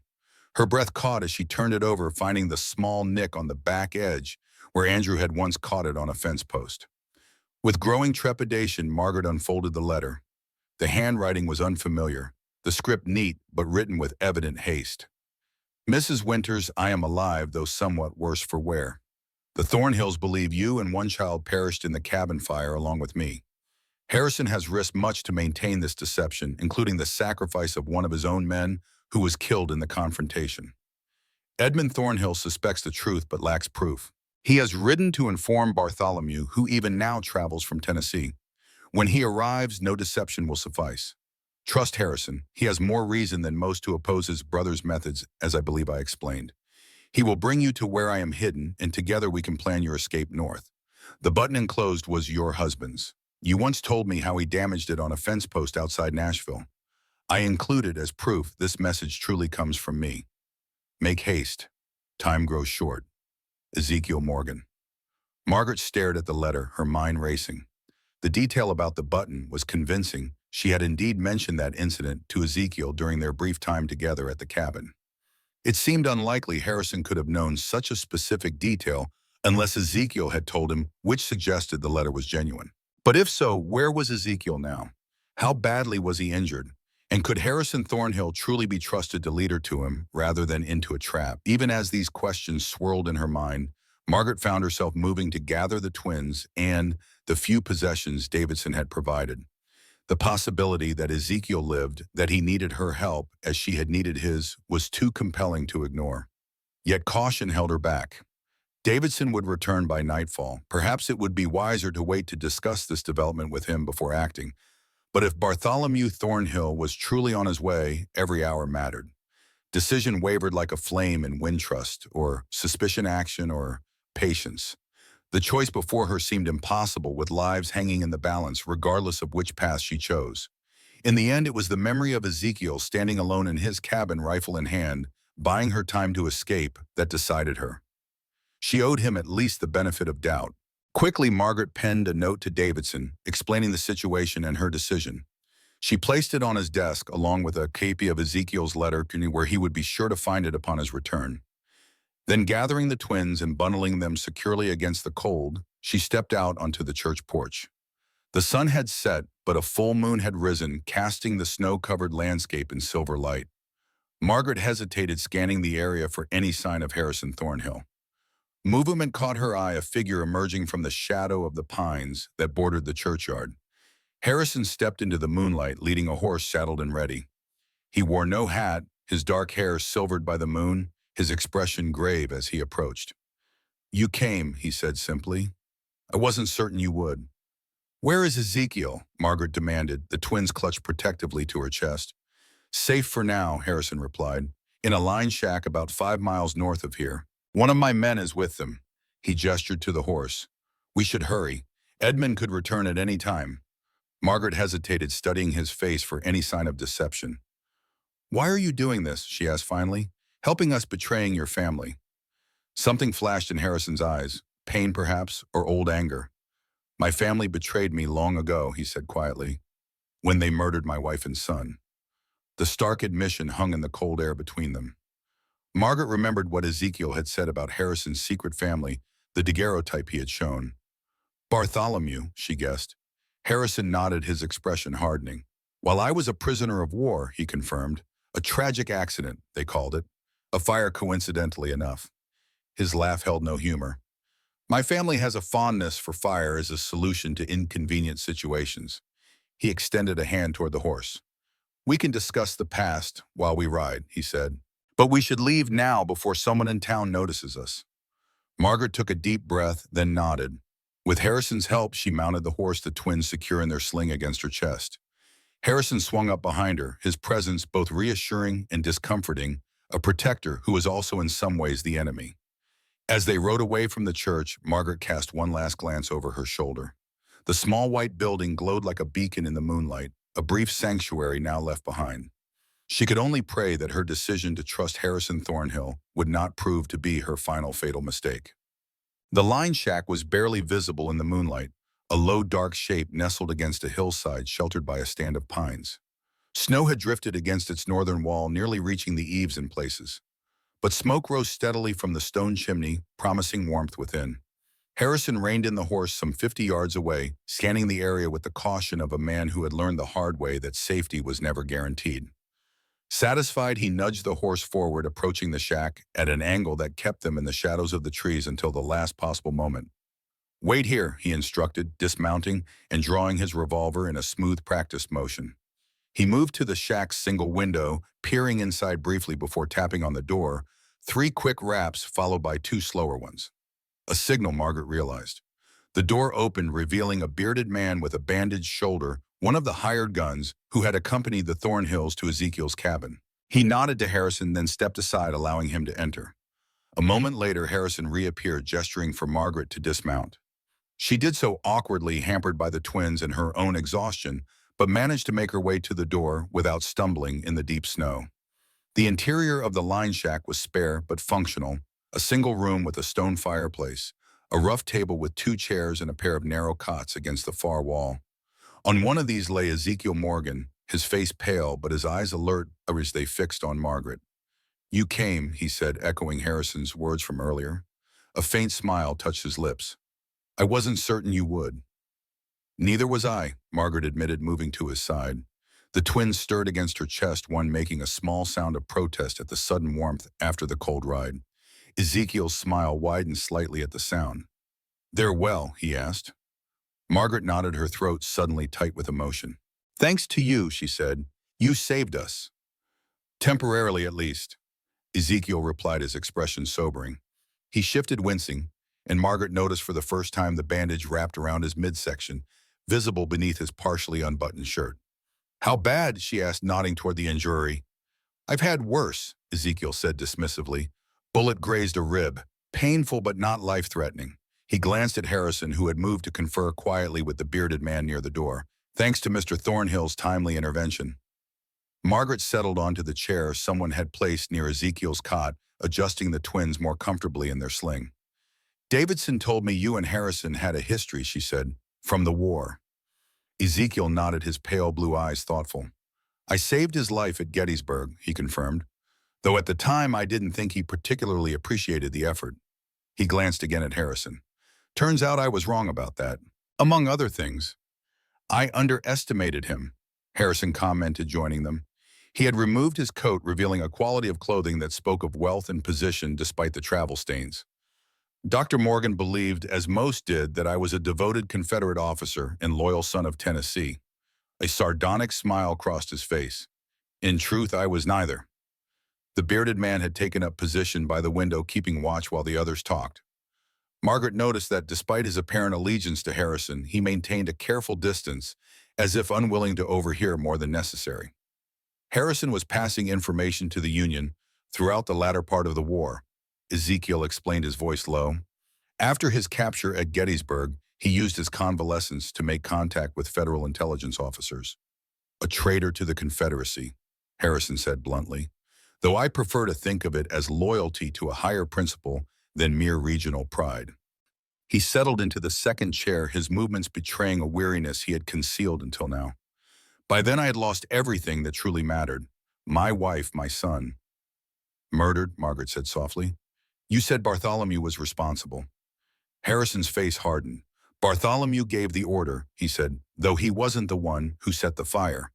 That was Edmund, eager to prove his devotion to the family cause." "Which was," Margaret prompted. "Purity." Harrison spat the word like poison on his tongue. "Preservation of the Thornhill name and bloodline.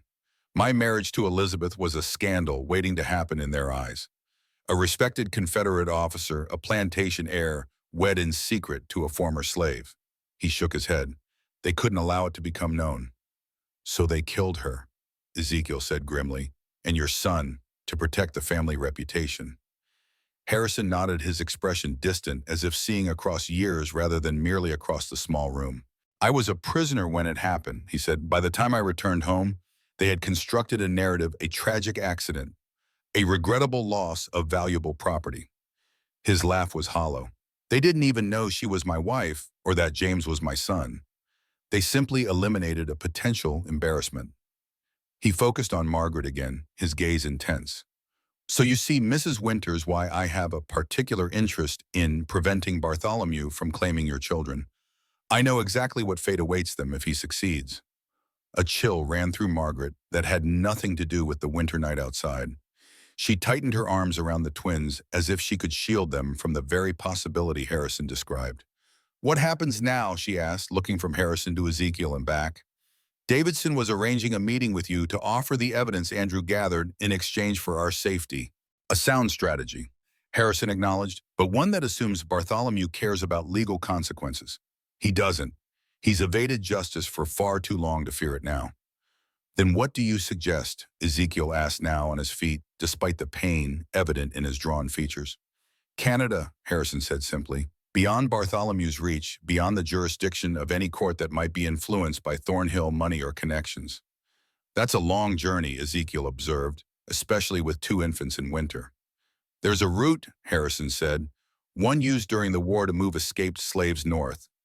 Parts of it are still operational, maintained by people like your Reverend Davidson. It would not be easy, but it is possible. And Bartholomew, Margaret asked, what's to stop him from following us even to Canada? A cold smile touched Harrison's lips. Leave Bartholomew to me, he said. I've waited a long time for the opportunity to balance certain accounts. The implication was clear, and Margaret found herself both disturbed and oddly reassured by the implacable resolve in Harrison's voice. This was a man who had nursed his vengeance for years, honing it to a deadly edge. Bartholomew Thornhill would not escape him a second time. The bearded man at the window shifted suddenly, his posture tensing. Riders, he said tersely, coming fast from the south. Harrison was on his feet in an instant, moving to the window. How many? He demanded. 3, maybe 4, the man replied. Hard to tell in this light. Edmund, Harrison said grimly. He must have returned sooner than expected. He turned to Margaret and Ezekiel, decision crystallizing in his expression. We have minutes at most. You need to go now. Ezekiel was already gathering his coat, his face pale with the effort. Where? He asked. There's no time to reach redemption before they catch us. North, Harrison said, moving quickly to gather his own coat. There's a trapper's cabin about 2 miles up the valley. Harris knows it. He nodded toward the bearded man. He'll guide you. And you? Margaret asked, helping Ezekiel with his coat. Harrison checked his revolver, his movements calm, despite the urgency of the moment. I'll delay them, he said simply. Make them believe you have gone east toward the railroad. They'll kill you, Ezekiel warned. A grim smile touched Harrison's face. Perhaps, he conceded, but not before I've told Edmund exactly what I think of him. He nodded to Harris. Get them out. Use the back trail. He fixed the man with a hard stare. Remember our agreement, their safety for your freedom. Harris nodded once, already moving to gather what few supplies the shack contained. Margaret, supporting Ezekiel, looked at Harrison with new understanding. You're sacrificing yourself, she said softly. For us. For revenge, Harrison corrected. For justice long delayed but not denied. He reached into his coat and withdrew a folded paper, pressing it into Margaret's hand. This will get you past any patrols or checkpoints. It identifies you as traveling under my protection. The sound of approaching horses grew louder now, clearly audible, even inside the shack. Harrison moved to the door, peering out into the moonlit night. Go, he urged, while there's still time. Ezekiel extended his hand. Harrison, he said, his voice carrying the weight of their complex history. Thank you. Harrison clasped his hand briefly. Consider any debt between us paid, he said. Then to Margaret, get your children to safety, Mrs. Winters. Live the life Elizabeth and James were denied. With that, he turned away, his focus shifting entirely to the approaching threat. Harris had already opened a small rear door previously invisible behind a stack of firewood. He gestured urgently for Margaret and Ezekiel to follow. The night air struck like a physical blow as they emerged into the darkness behind the shack.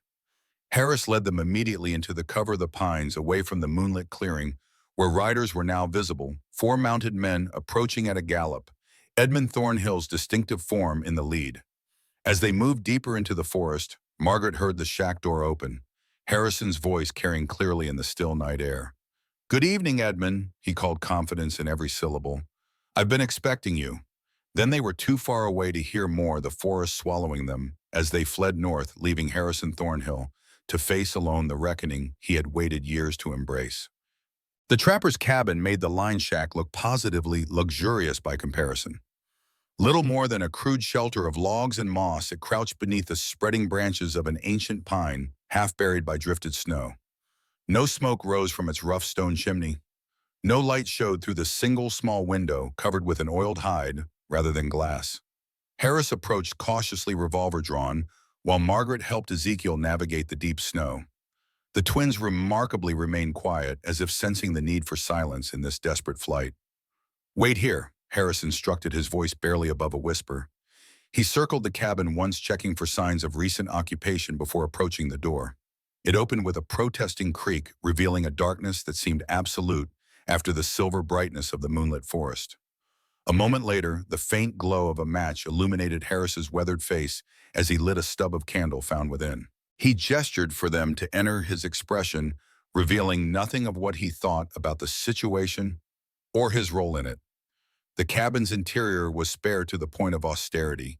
A dirt floor, a crude hearth, a platform of branches that served as a bed and little else. But it was shelter, and for the moment, that was enough. Ezekiel sank onto the branch platform with evident relief, his face gray with pain and exhaustion. The journey, though short in distance, had taken a serious toll on his still healing body. "We should see to your wound," Margaret said, settling the twins beside him before turning to Harris. "We'll need a fire and water if possible." Harris nodded, moving with efficient haste to gather what was needed. Within minutes, a small fire burned in the hearth, its light casting long shadows across the cabin's rough walls. A pot of snow was melting into water, and Harris had produced a small medical kit from his pack, clearly part of the supplies he had gathered at the line shack. As Margaret tended to Ezekiel's injury cleaning and rebandaging the bullet graze with careful hands, Harris maintained his position by the window, watching the forest beyond with the alert wariness of a man who expected pursuit at any moment. "How did you come to be working with Harrison Thornhill?" Ezekiel asked him, breaking the silence that had fallen over the cabin. Harris glanced over, his expression unreadable in the flickering firelight. "Didn't have much choice," he said finally, his voice gravelly from disuse. "Was facing a hanging in Cheyenne. Thornhill offered an alternative." "What had you done?" Margaret asked, securing the fresh bandage around Ezekiel's ribs. A humorless smile creased Harris's bearded face. "Shot a man," he said bluntly. "A rancher who'd taken exception to my trapping on what he claimed was his land." He shrugged. "Turned out he was connected to the territorial governor. My trial was abbreviated." "And Harrison intervened," Ezekiel surmised. Harris nodded. "Needed men who wouldn't ask questions," he explained. "Men with nothing to lose. Said if I helped him with a certain matter, he'd ensure my passage to Canada afterward." Another thin smile. "Seems we're all headed in the same direction now." The casual way he referenced their planned escape north suggested Harrison had already been preparing for this eventuality, the flight to Canada beyond Bartholomew Thornhill's reach. It was both reassuring and unsettling to realize how thoroughly their current protector had planned. "Will he survive?" Margaret asked quietly. "Harrison, against Edmund and the others." Harris's expression turned grim. "Wouldn't wager either way," he said honestly. "Harrison's capable but outnumbered." He hesitated, then added, "Though he seemed ready for whatever happened, a man with nothing left to lose or gain except perhaps the chance to avenge his murdered family." One of the twins, Faith, began to fuss, her tiny face scrunching in preparation for a hungry cry.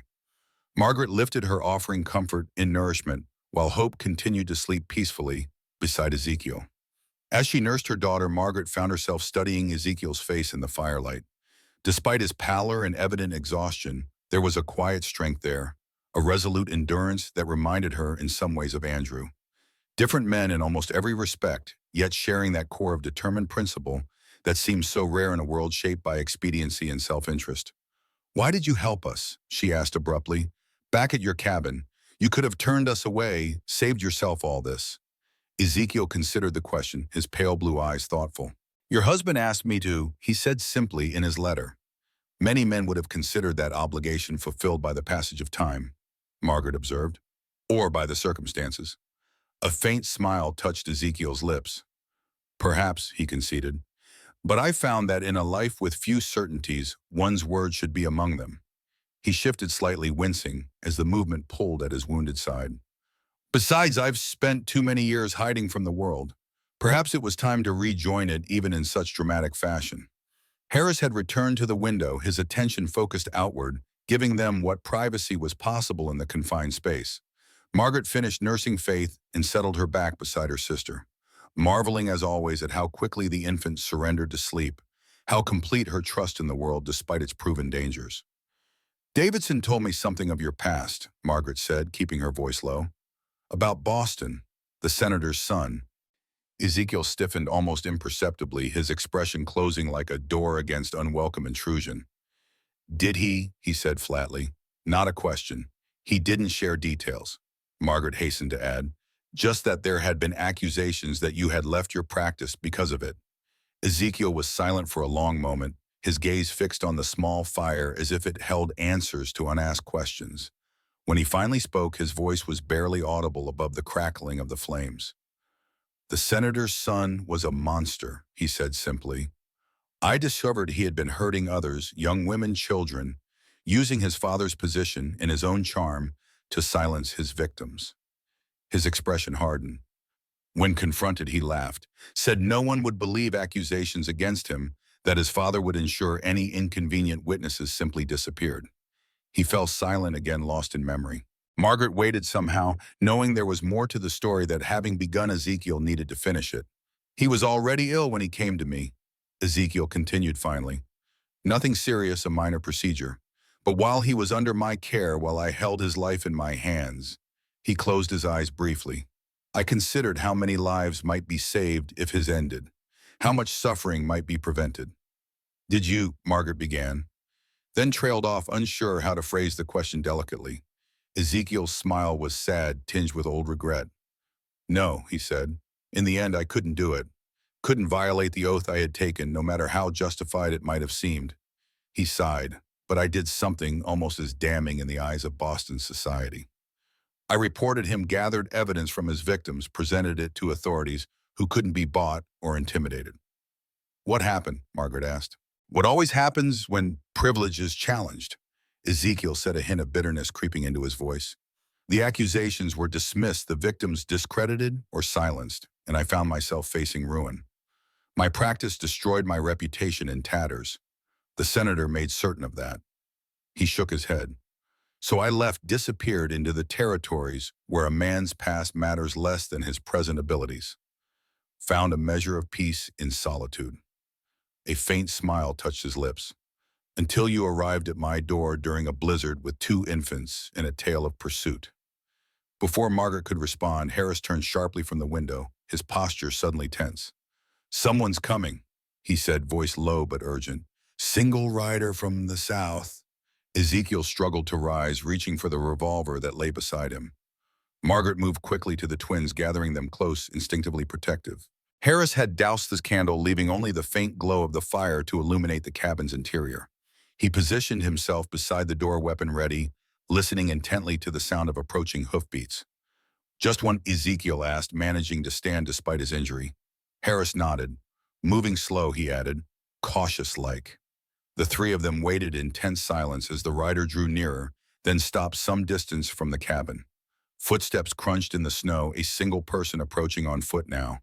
A voice called out, familiar despite its evident weariness. Mrs. Winters, Ezekiel, it's Davidson. I'm alone. Margaret's breath escaped in a rush of relief. Reverend Davidson, she confirmed for Harris's benefit. Harris didn't lower his weapon. Could be forced, he pointed out. Made to call out under duress. It was a valid concern. Margaret exchanged a glance with Ezekiel, who nodded slightly. Ask him something only he would know, Ezekiel suggested. Something from your conversation at the church. Margaret thought quickly, then called through the door. Reverend Davidson, what did you show me last night after I arrived? A brief pause, then Davidson's voice again. A brass-bound box, he replied, containing evidence your husband gathered against Bartholomew Thornhill, and a revolver which I gave to you this morning before I left. Margaret nodded to Harris, who reluctantly stepped aside. Ezekiel moved forward, unbarring the door to admit Davidson. The reverend who entered looked like a man who had ridden hard and with purpose. Snow crusted his coat and hat, and his normally neat beard was rimed with ice, but his gray eyes were alert, taking in the cabin's occupants with swift assessment. Thank God, he said, simply removing his hat as Harris relit the candle. When I returned to find the church empty, and your note. He shook his head. I feared the worst. Harrison Thornhill found us first, Margaret explained, gesturing for Davidson to approach the fire. He brought news that Ezekiel had survived, that we needed to leave immediately. Davidson's gaze shifted to Ezekiel, noting his bandaged side and pallid complexion.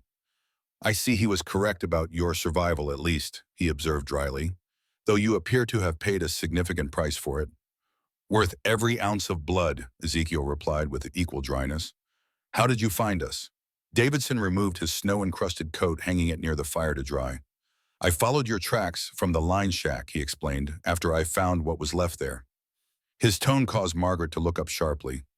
What do you mean, what was left? She asked. What happened? Davidson's expression was grave.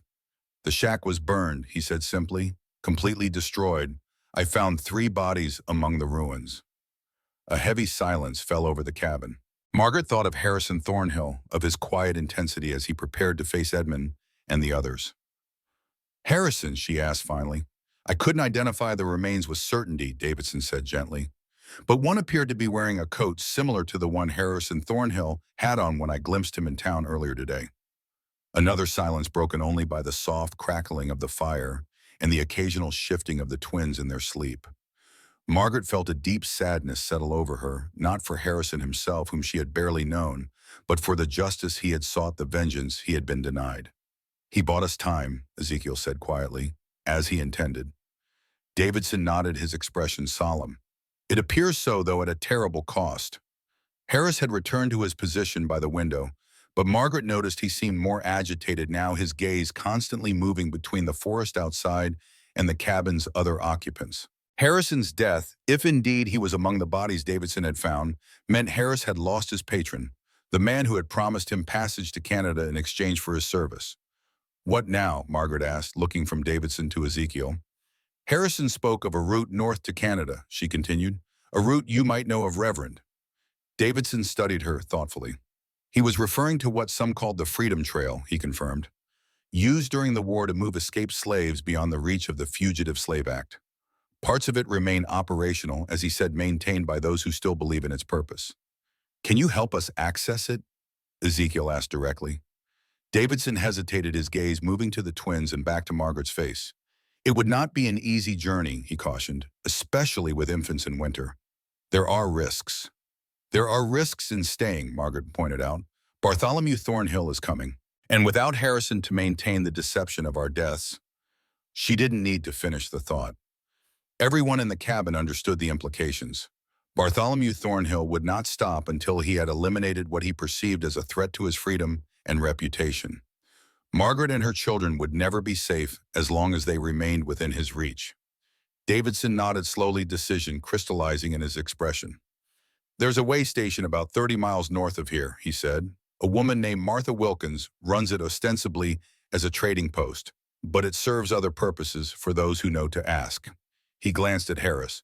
"We'll need horses, fresh supplies." "I can get them," Harris offered, surprising Margaret with his willingness to remain involved. "Got a friend in Redemption owes me a favor. Stable master at the hotel." Davidson considered this, then nodded. "Go tonight," he instructed. "Return by dawn if possible. We should leave as soon as we can." As Harris prepared to depart, gathering his coat and checking his weapon, Margaret noticed Ezekiel watching the man with a thoughtful expression. When Harris had gone, slipping out into the moonlit night like a shadow, Ezekiel turned to Davidson. "Can he be trusted?" he asked quietly. Davidson's smile was thin. "No one can be fully trusted in times like these," he said pragmatically. "But Mr. Harris has as much reason to fear Bartholomew Thornhill as we do now that Harrison is gone. Self-interest, if nothing else, should keep him loyal to our cause." Ezekiel nodded, seemingly satisfied with this assessment. He settled back onto the branch platform, his face betraying the pain his recent exertions had caused him. Margaret moved to check his bandages, concerned by his pallor. "You should rest," she advised. "We have a long journey ahead." Ezekiel caught her hand as she adjusted the bandage, his fingers surprisingly warm despite his evident exhaustion. "Thank you," he said simply, "for coming back for me." The sincerity in his voice caught Margaret off guard. She had been focused so intently on survival, on protecting her children, that she had given little thought to what her decisions might mean to others. Now looking into Ezekiel's pale blue eyes, she realized that in choosing to trust Harrison's message, in choosing to leave the safety of Davidson's church, she had done more than seek help for a man who had aided her. She had affirmed a connection, acknowledged a bond formed in crisis, but no less real for its hurried forging. "You would have done the same," she said, certain of this, despite their brief acquaintance. "Yes," he agreed, "I would have." Davidson had moved to the hearth, adding wood to the fire and setting water to heat for coffee. He watched their exchange with a thoughtful expression, saying nothing but observing much. Outside, the moon continued its arc across the winter sky, casting silver light and deep shadows across the snow-covered landscape. Tomorrow would bring a new journey, new challenges. But tonight, in this moment of respite, there was warmth, safety, and the promise of a future where her children might grow up free from the shadows of the past. For now, that was enough. For now, they had found their redemption. Dawn arrived with grudging reluctance, the winter sun barely clearing the eastern mountains, casting long blue shadows across the snow-covered landscape. Inside the trapper's cabin, Margaret woke from a fitful sleep to find Reverend and Davidson already up tending the small fire with quiet efficiency. The twins slept peacefully in a nest of blankets, their tiny faces serene, untouched by the dangers that surrounded them. Ezekiel occupied the crude branch platform that served as the cabin's only bed, his sleep deeper than natural rest, the product of exhaustion in the herbal draft Davidson had prepared for his pain.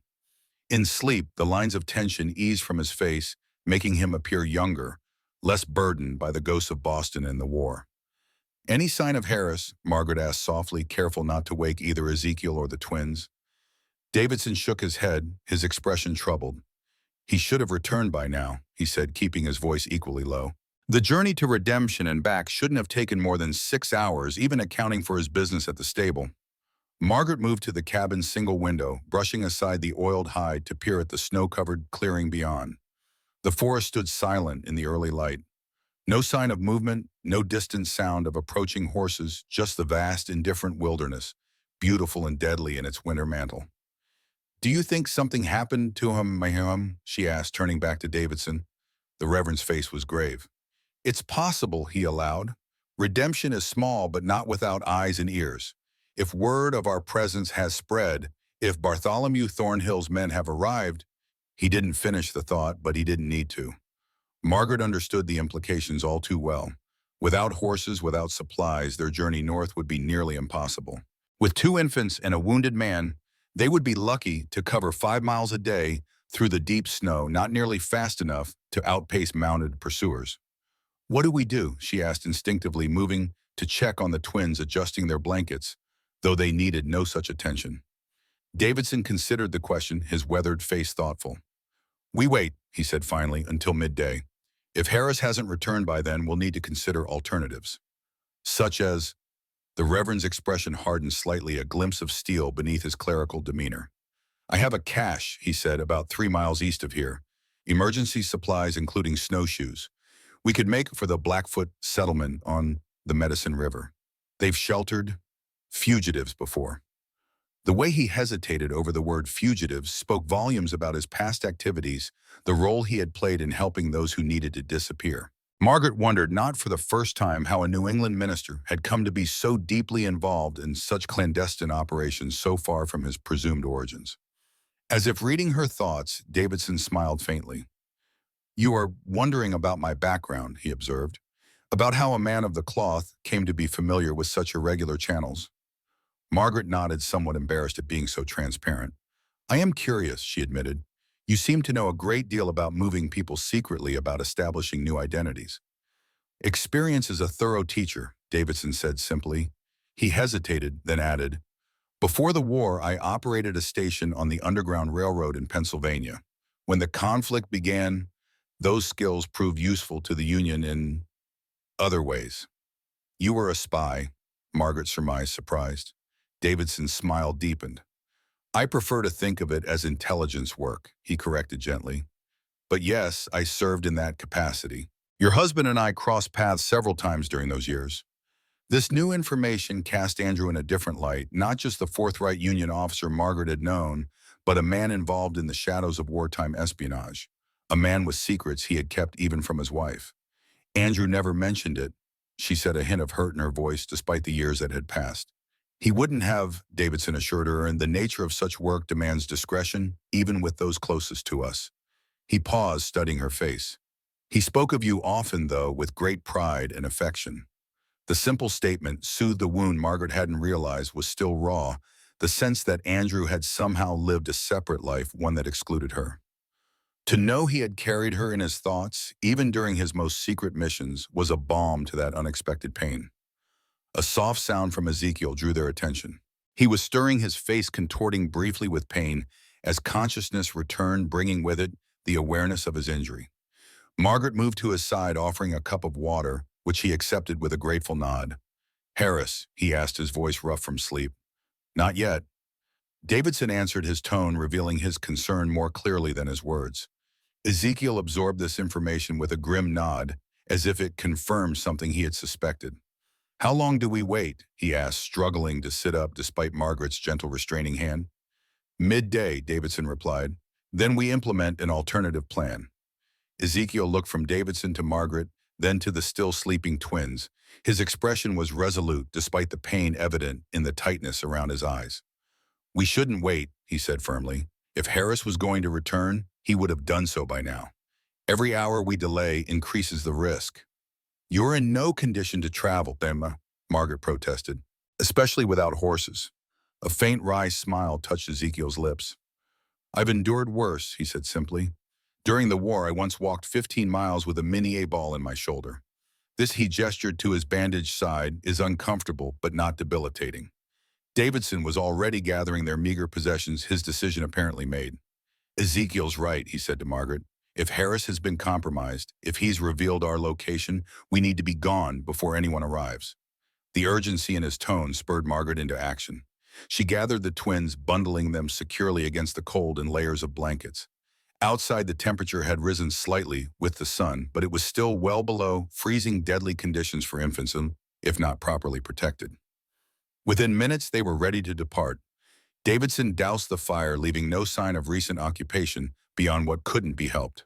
The Reverend led the way, breaking trail through the deep snow, while Margaret followed with the twins secured in their sling across her chest. Ezekiel brought up the rear, moving more slowly but with determined steadiness, one hand pressed to his injured side. They headed northeast, away from both Redemption and the line shack where Harrison Thornhill had made his last stand. The terrain was challenging, rolling hills covered in pine forest, occasional rocky outcroppings that forced them to detour. The snow was deep, often reaching mid-thigh, making each step an effort that quickly sapped their strength. Despite the difficulty, they maintained a steady pace for the first hour, putting perhaps 2 miles between themselves and the trapper's cabin.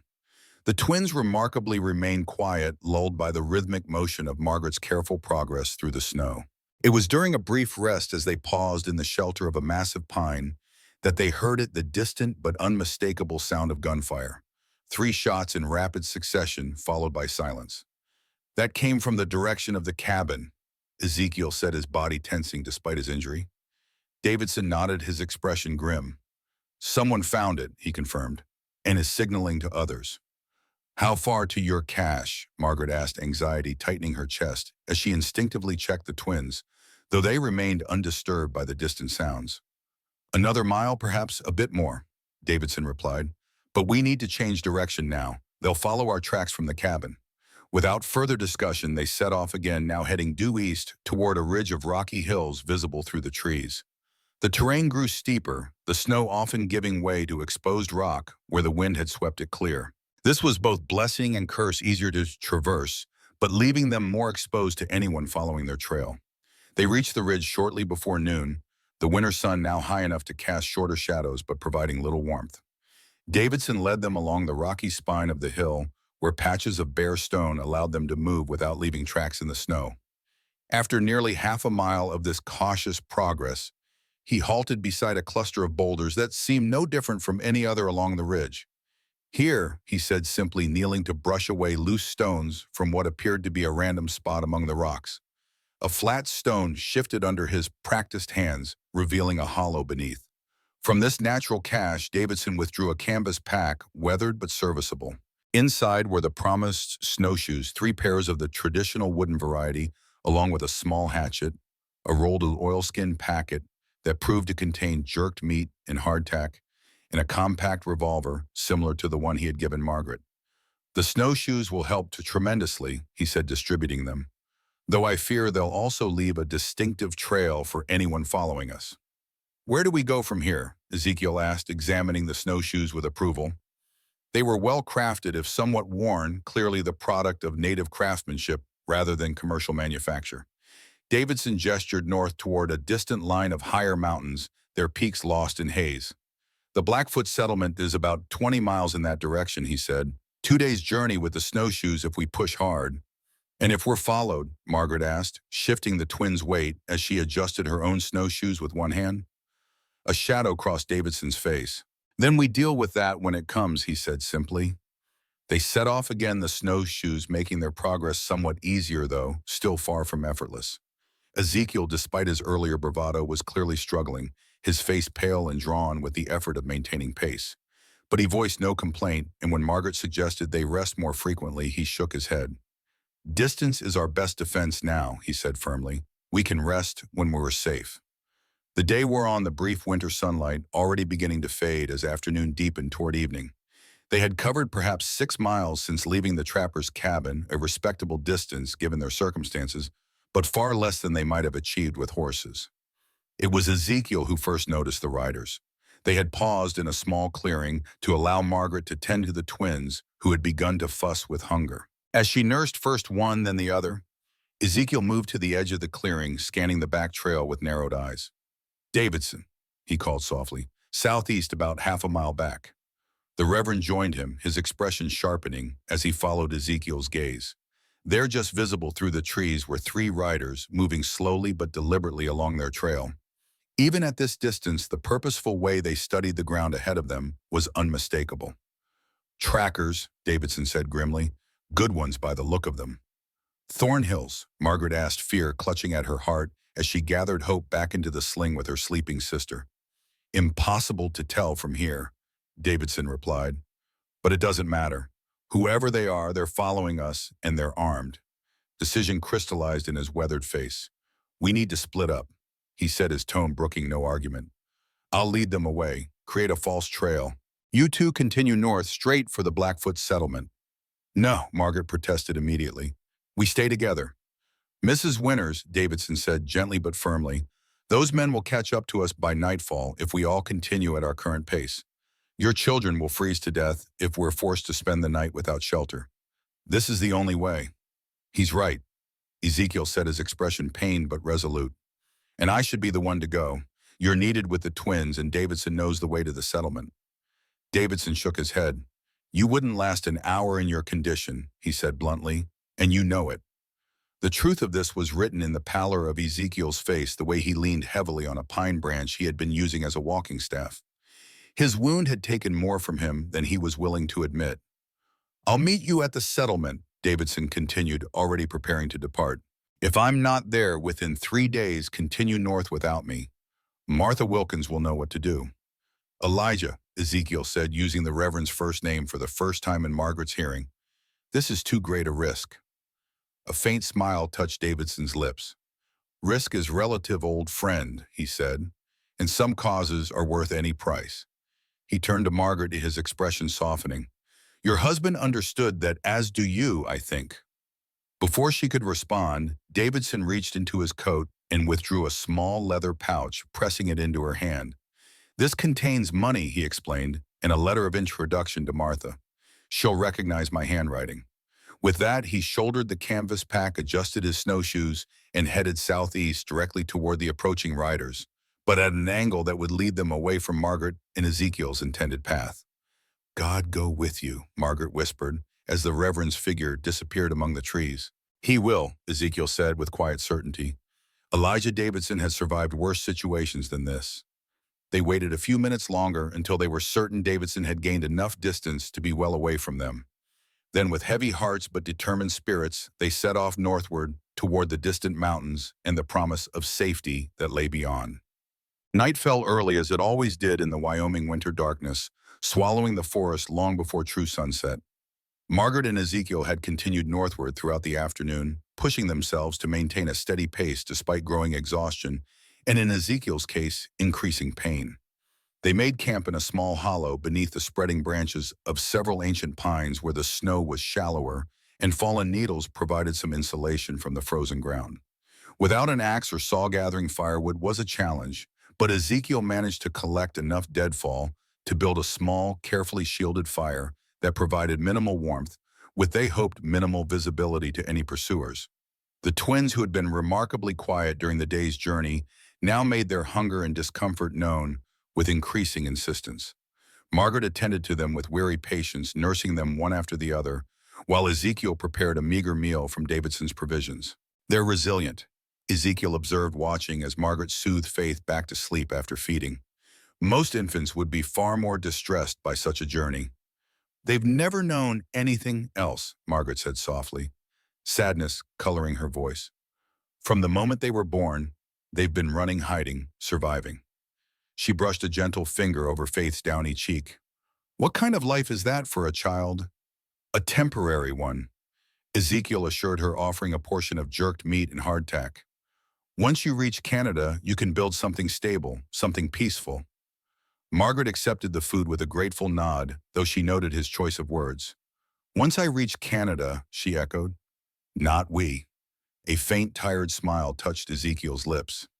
Figure of speech, he said, though something in his tone suggested otherwise. They ate in silence for a time, the small fire crackling softly, its modest heat barely offsetting the deepening cold of the winter night. The twins slept bundled together in a nest of blankets close to the fire, but not so near as to risk harm. Do you think Davidson escaped? Margaret asked finally, unable to keep the worry from her voice. Ezekiel considered the question, his pale blue eyes reflecting the firelight. Elijah is resourceful, he said carefully, and he knows this territory well. If anyone could evade those riders, it would be him. It wasn't quite the reassurance Margaret had hoped for, but it was honest, and she appreciated that more than false comfort. The bond forming between them seemed built on such honesty, a mutual recognition that life offered no guarantees, only choices and their consequences. You should rest, Ezekiel suggested, noting the exhaustion evident in her posture. I'll take first watch. Margaret wanted to protest that he needed rest more than she did given his injury, but she knew he would refuse. Instead, she nodded, settling herself beside the twins, one hand resting protectively on their blanket-wrapped forms. Wake me in a few hours, she instructed. You need sleep too.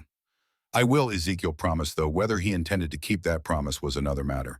Sleep claimed Margaret almost immediately, her body surrendering to exhaustion, despite the discomfort of their makeshift camp. Her dreams were fragmented, haunted by pursuing riders and burning cabins, by Andrew's face as he rode away to war, by the twins crying in darkness as she searched frantically for them. She woke with a start, disoriented, to find Ezekiel gently shaking her shoulder. The fire had burned low, little more than embers now. The twins still slept peacefully nearby. What is it? She whispered, instantly alert despite her interrupted rest. Ezekiel's expression was tense in the fading firelight. Someone's out there, he murmured, nodding toward the darkness beyond their small camp. I heard movement about 10 minutes ago, then again just now. Margaret listened intently but heard nothing beyond the soft sighing of wind through pine branches. An animal, she suggested hopefully. Possibly, Ezekiel conceded, but it seemed too deliberate for a deer or elk.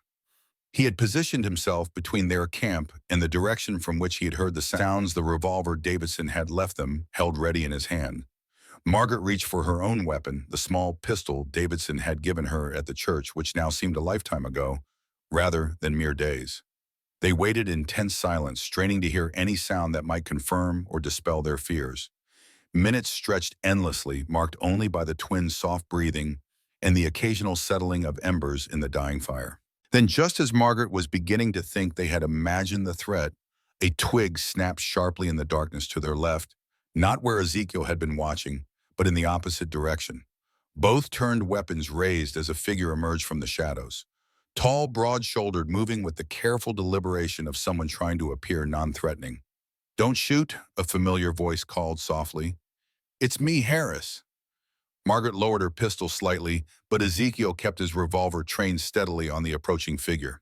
Stop there, he ordered. Where have you been? Why didn't you return to the cabin? Harris halted as instructed, his hands held slightly away from his body to show he carried no weapon. In the dim light from the fire's embers, his bearded face appeared haggard, his clothes disheveled. Ran into trouble in redemption, he explained, his voice low. Thornhills arrived, started asking questions. Had to lay low until they moved on. How did you find us? Margaret asked, suspicion warring with hope that his appearance might actually be the aid they desperately needed. A faint smile creased Harris's weathered face. I'm a trapper, he said simply. Tracking is what I do. He glanced around their small camp, noting the meager fire the twins bundled close to its warmth. Where's the preacher? Creating a diversion, Ezekiel said carefully, still not lowering his weapon. We were followed. Harris nodded, unsurprised. Saw them, he confirmed. 3 riders heading southeast from here about 2 hours ago, following a single trail. He paused, studying Ezekiel's face. The preacher, Ezekiel nodded, a mixture of relief and concern crossing his features. He led them away deliberately to give us time to reach the Blackfoot settlement. Smart, Harris acknowledged, but risky. Those weren't ordinary trackers. He hesitated, then added, one of them was Edmund Thornhill. Margaret felt a chill that had nothing to do with the winter night. Edmund survived the confrontation at the line shack. She said more statement than question. Harris nodded grimly. Along with two of his men, he glanced at Ezekiel. They're saying Harrison is dead, that you killed him. Ezekiel's expression hardened. Harrison sacrificed himself to give us time to escape, he corrected. If anyone killed him, it was Edmund. That's not how they're telling it, Harris said with a shrug. Word in redemption is that you murdered Harrison Thornhill in cold blood, then fled with a woman and 2 stolen children. He glanced at Margaret. They're offering a substantial reward for your capture. Lies, Margaret said fiercely. All of it. Of course it is, Harris agreed easily. But lies with $1,000 bounty attached tend to find believers. He gestured toward the darkness behind him.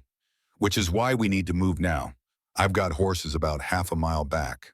Ezekiel finally lowered his revolver, though he still regarded Harris with wary assessment. You came back for us, he observed.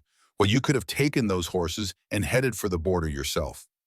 A complex emotion crossed Harris's face, something between resignation and resolve. Made a deal with Harrison, he said simply. Get you all to safety, earn my own freedom. He paused, then added with unexpected candor. Besides, I've done enough running in my life.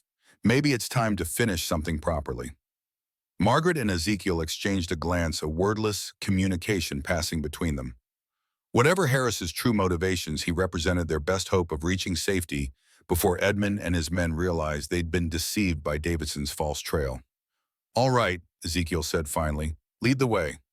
They broke camp quickly, scattering the fire's embers and smoothing over the signs of their presence as best they could. Margaret gathered the twins, who protested the disturbance with soft whimpers, but soon settled back to sleep in their familiar sling. Harris led them through the darkness with the confidence of a man accustomed to navigating by starlight. The half-mile to where he had left the horses proved closer to a mile, but they reached the small clearing without incident. 3 horses waited, tethered to a fallen log, sturdy mountain, ponies not particularly handsome, but well-suited to the harsh terrain. The stable master in redemption owed you quite a favor, Ezekiel observed dryly as they approached the animals. Harris's smile flashed white in his dark beard. Let's just say he values his privacy, he replied, especially regarding certain business arrangements that might interest the territorial authorities. Mounting was a challenge, particularly for Margaret with the twins and for Ezekiel with his injury, but they managed with Harris's assistance. Soon they were moving northward again, the horses picking their way carefully through the snow-covered forest. The mount's sure-footedness allowed them to maintain a pace that would have been impossible on foot, even with the snowshoes. As dawn approached, they had covered nearly 10 miles, putting significant distance between themselves and their pursuers, assuming Davidson's diversion had been successful. They paused in a sheltered draw to rest the horses and allow Margaret to tend to the twins, who had awoken hungry and discontented. How far to the Blackfoot settlement? Margaret asked as she nursed Faith, the infant's tiny face scrunched in concentration. Another day's ride, Harris estimated, glancing at the lightening eastern sky. Maybe less if the weather holds and the horses stay strong. Ezekiel, who had dismounted with difficulty and now leaned against a pine trunk for support, looked far from well. The night's ride had clearly taken a toll on his already weakened condition. His face was gray with pain and exhaustion, his breathing shallow. Margaret watched him with growing concern. We need to rest properly, she said to Harris. Find shelter for a few hours. Ezekiel needs it, and so do the twins. Harris looked skeptical. Every hour we delay. I'm fine, Ezekiel interrupted, though his voice belied the claim. We should continue. You're not fine, Margaret said firmly. You're barely staying upright, and if you collapse, we'll be in a far worse position. She turned back to Harris. Is there anywhere nearby we could stop safely just for a few hours? Harris considered the question, his weathered face thoughtful. There's an old hunter's cabin about 2 miles north of here, he said finally. Used it myself a few seasons back. Not much, but it's solid enough. Might still have some firewood stacked inside. Perfect, Margaret declared, her tone brooking no argument. We'll stop their rest until midday, then continue. Neither man protested further, perhaps recognizing the futility of arguing with a determined mother. They remounted and followed Harris's lead, the horses picking their way through increasingly rough terrain as they climbed toward higher ground. The hunter's cabin proved to be little more than a crude shelter, a single room with a dirt floor, rough plank walls chinked with moss, and a stone hearth that occupied nearly one entire wall. But it was sturdy, the roof intact, and as Harris had predicted, a small stack of firewood waited beside the hearth. Harris set about building a fire while Margaret helped Ezekiel to a relatively clean corner, where he sank down with barely disguised relief. The twins, fed and changed, were content to sleep in their sling for the moment, allowing Margaret to turn her attention to Ezekiel's wound. "Let me see," she insisted, gesturing toward his bandaged side. Ezekiel hesitated, then nodded carefully, unbuttoning his shirt to reveal the blood-stained wrappings beneath. Margaret unwound them gently, her face betraying nothing as the injury was exposed. The bullet graze itself was healing cleanly, but the strain of their journey had reopened part of the wound. Fresh blood seeped from one end of the angry red furrow that curved around Ezekiel's ribs. "You've torn it open again," she observed, reaching for the small medical kit Davidson had included in his cache. "It needs cleaning and fresh bandages." Ezekiel submitted to her ministrations with stoic silence, though she knew her probing fingers must be causing considerable pain. Only when she began winding a fresh bandage around his torso did he speak. "Thank you," he said quietly, "for insisting on this stop. It was necessary, though I was too stubborn to admit it." Margaret smiled faintly as she secured the bandage. "Stubbornness seems to be a common trait among the men in my life," she observed. "Andrew was the same way, never admitting when he needed rest or care." "A soldier's training," Ezekiel said, carefully rebuttoning his shirt. "We're taught to ignore discomfort, to push beyond physical limitations." "And a doctor," Margaret asked, "what is he taught?" A wry smile touched Ezekiel's lips. "To care for others," he replied, often at the expense of himself. The fire had caught properly now, filling the small cabin with warmth and flickering light. Harris busied himself with the horses, leaving Margaret and Ezekiel to this moment of quiet conversation. "What will you do," Margaret asked suddenly, "when this is over, if we reach Canada safely?" Ezekiel considered the question, his pale blue eyes thoughtful in the firelight. "I haven't thought that far ahead," he admitted. "For years my life has been day-to-day. Survival, not planning." "But if you could choose," Margaret pressed, "if the past didn't constrain you, what would you want?" The question seemed to catch Ezekiel off guard, as if the very concept of unconstrained choice was foreign to him after so many years of exile and isolation. He was silent for a long moment, his gaze fixed on the dancing flames. "I would practice medicine again," he said finally, his voice so low, Margaret had to lean closer to hear him. "Not in a grand hospital, but somewhere small, somewhere I might do some good." He glanced at her, a hint of vulnerability in his expression. "That's what I miss most, I think, the sense of purpose that comes with healing." Margaret nodded, understanding.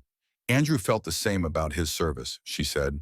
"Not the fighting, but the purpose, the belief that he was part of something that mattered." "And you," Ezekiel asked, "what will you do in Canada once you're safe?" Margaret looked toward the twins, sleeping peacefully despite all they had endured. "Create a home," she said simply.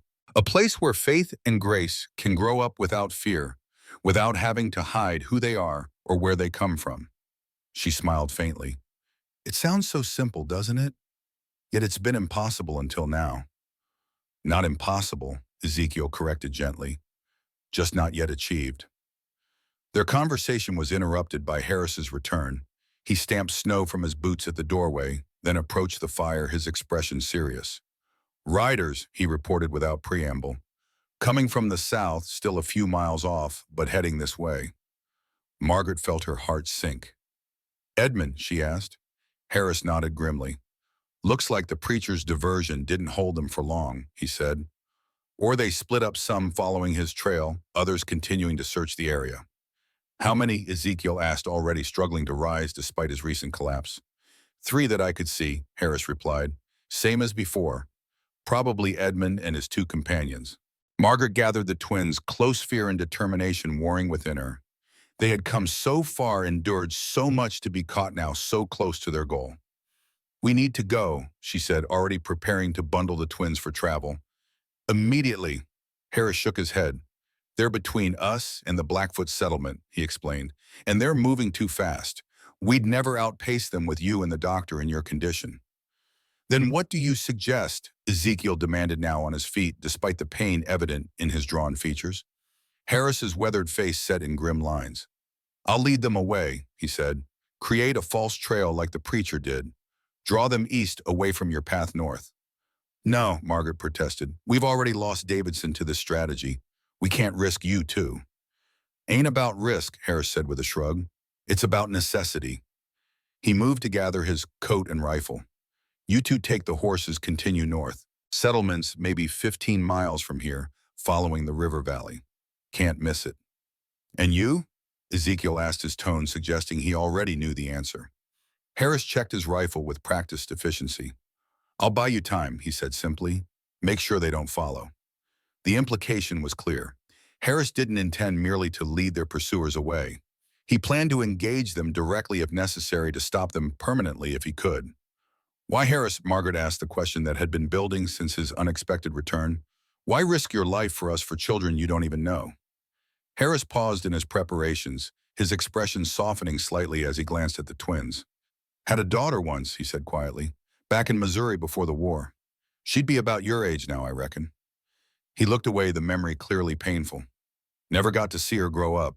Her mama took her east when I went to fight for the Union. Never found them after. He shouldered his rifle, his face once again the impassive mask of a hardened frontiersman. Besides, he added, a deal's a deal. Promised Harrison I'd see you safe. Man's word has to count for something, even out here. With that, he headed for the door, pausing only to add, wait half an hour after I leave. Give me time to lay a trail they can't resist following. Then head north and don't stop for anything. Before either Margaret or Ezekiel could protest further, Harris was gone, the cabin door closing behind him with a finality that spoke volumes. Through the small window, they watched him move into the forest, heading southeast, his figure soon lost among the trees.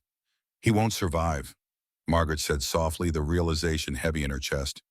Not against Edmund and two others. No, Ezekiel agreed grimly. He probably won't. Another sacrifice, another life risked, likely lost to protect her children. The weight of it threatened to overwhelm Margaret, but she forced the emotion down. Later, there would be time for grief, for reckoning with the cost of their journey. Now there was only the next step, the next mile toward safety. They prepared in silence, gathering their few possessions, bundling the twins against the cold. Outside, the winter day had brightened, the sun occasionally breaking through scattered clouds to cast brief moments of brilliance across the snow-covered landscape. When half an hour had passed, they left the cabin, mounting the two remaining horses with the same difficulty as before, but with more practiced coordination. Ezekiel looked marginally better for the brief rest, though Margaret knew his wound still pained him severely. They headed north, following the frozen river valley as Harris had instructed. The horses moved steadily through the deep snow, their breath forming clouds in the cold air. Behind them, the hunter's cabin soon disappeared from view, swallowed by the vast wilderness that stretched in all directions. Margaret found herself listening constantly for gunshots, for any sound that might indicate Harris had encountered their pursuers. But the forest remained silent, save for the occasional call of a winter bird or the soft crunch of snow beneath the horses' hooves. The miles passed slowly, each one a victory against exhaustion and fear. The twins slept, woke, fussed, and slept again, their small lives continuing their simple rhythm despite the desperate circumstances. Margaret fed them when they hungered, comforted them when they cried, all while maintaining her seat on the horse and scanning the horizon for any sign of pursuit. Ezekiel rode beside her, his face set in lines of determination despite the pain that occasionally caused him to sway in the saddle. They spoke little, conserving energy, but the silence between them was companionable rather than strained, the quiet understanding of those who have faced death together and emerged changed by the experience. It was mid-afternoon when they crested a low ridge and saw smoke rising from what appeared to be a collection of structures in the valley below. The Blackfoot settlement nestled against the base of the mountains, sheltered by a curve in the river in a stand of ancient pines. We made it, Margaret breathed relief washing over her in a wave that left her lightheaded. Ezekiel nodded, his own relief evident despite his reserved expression. Not quite yet, he cautioned.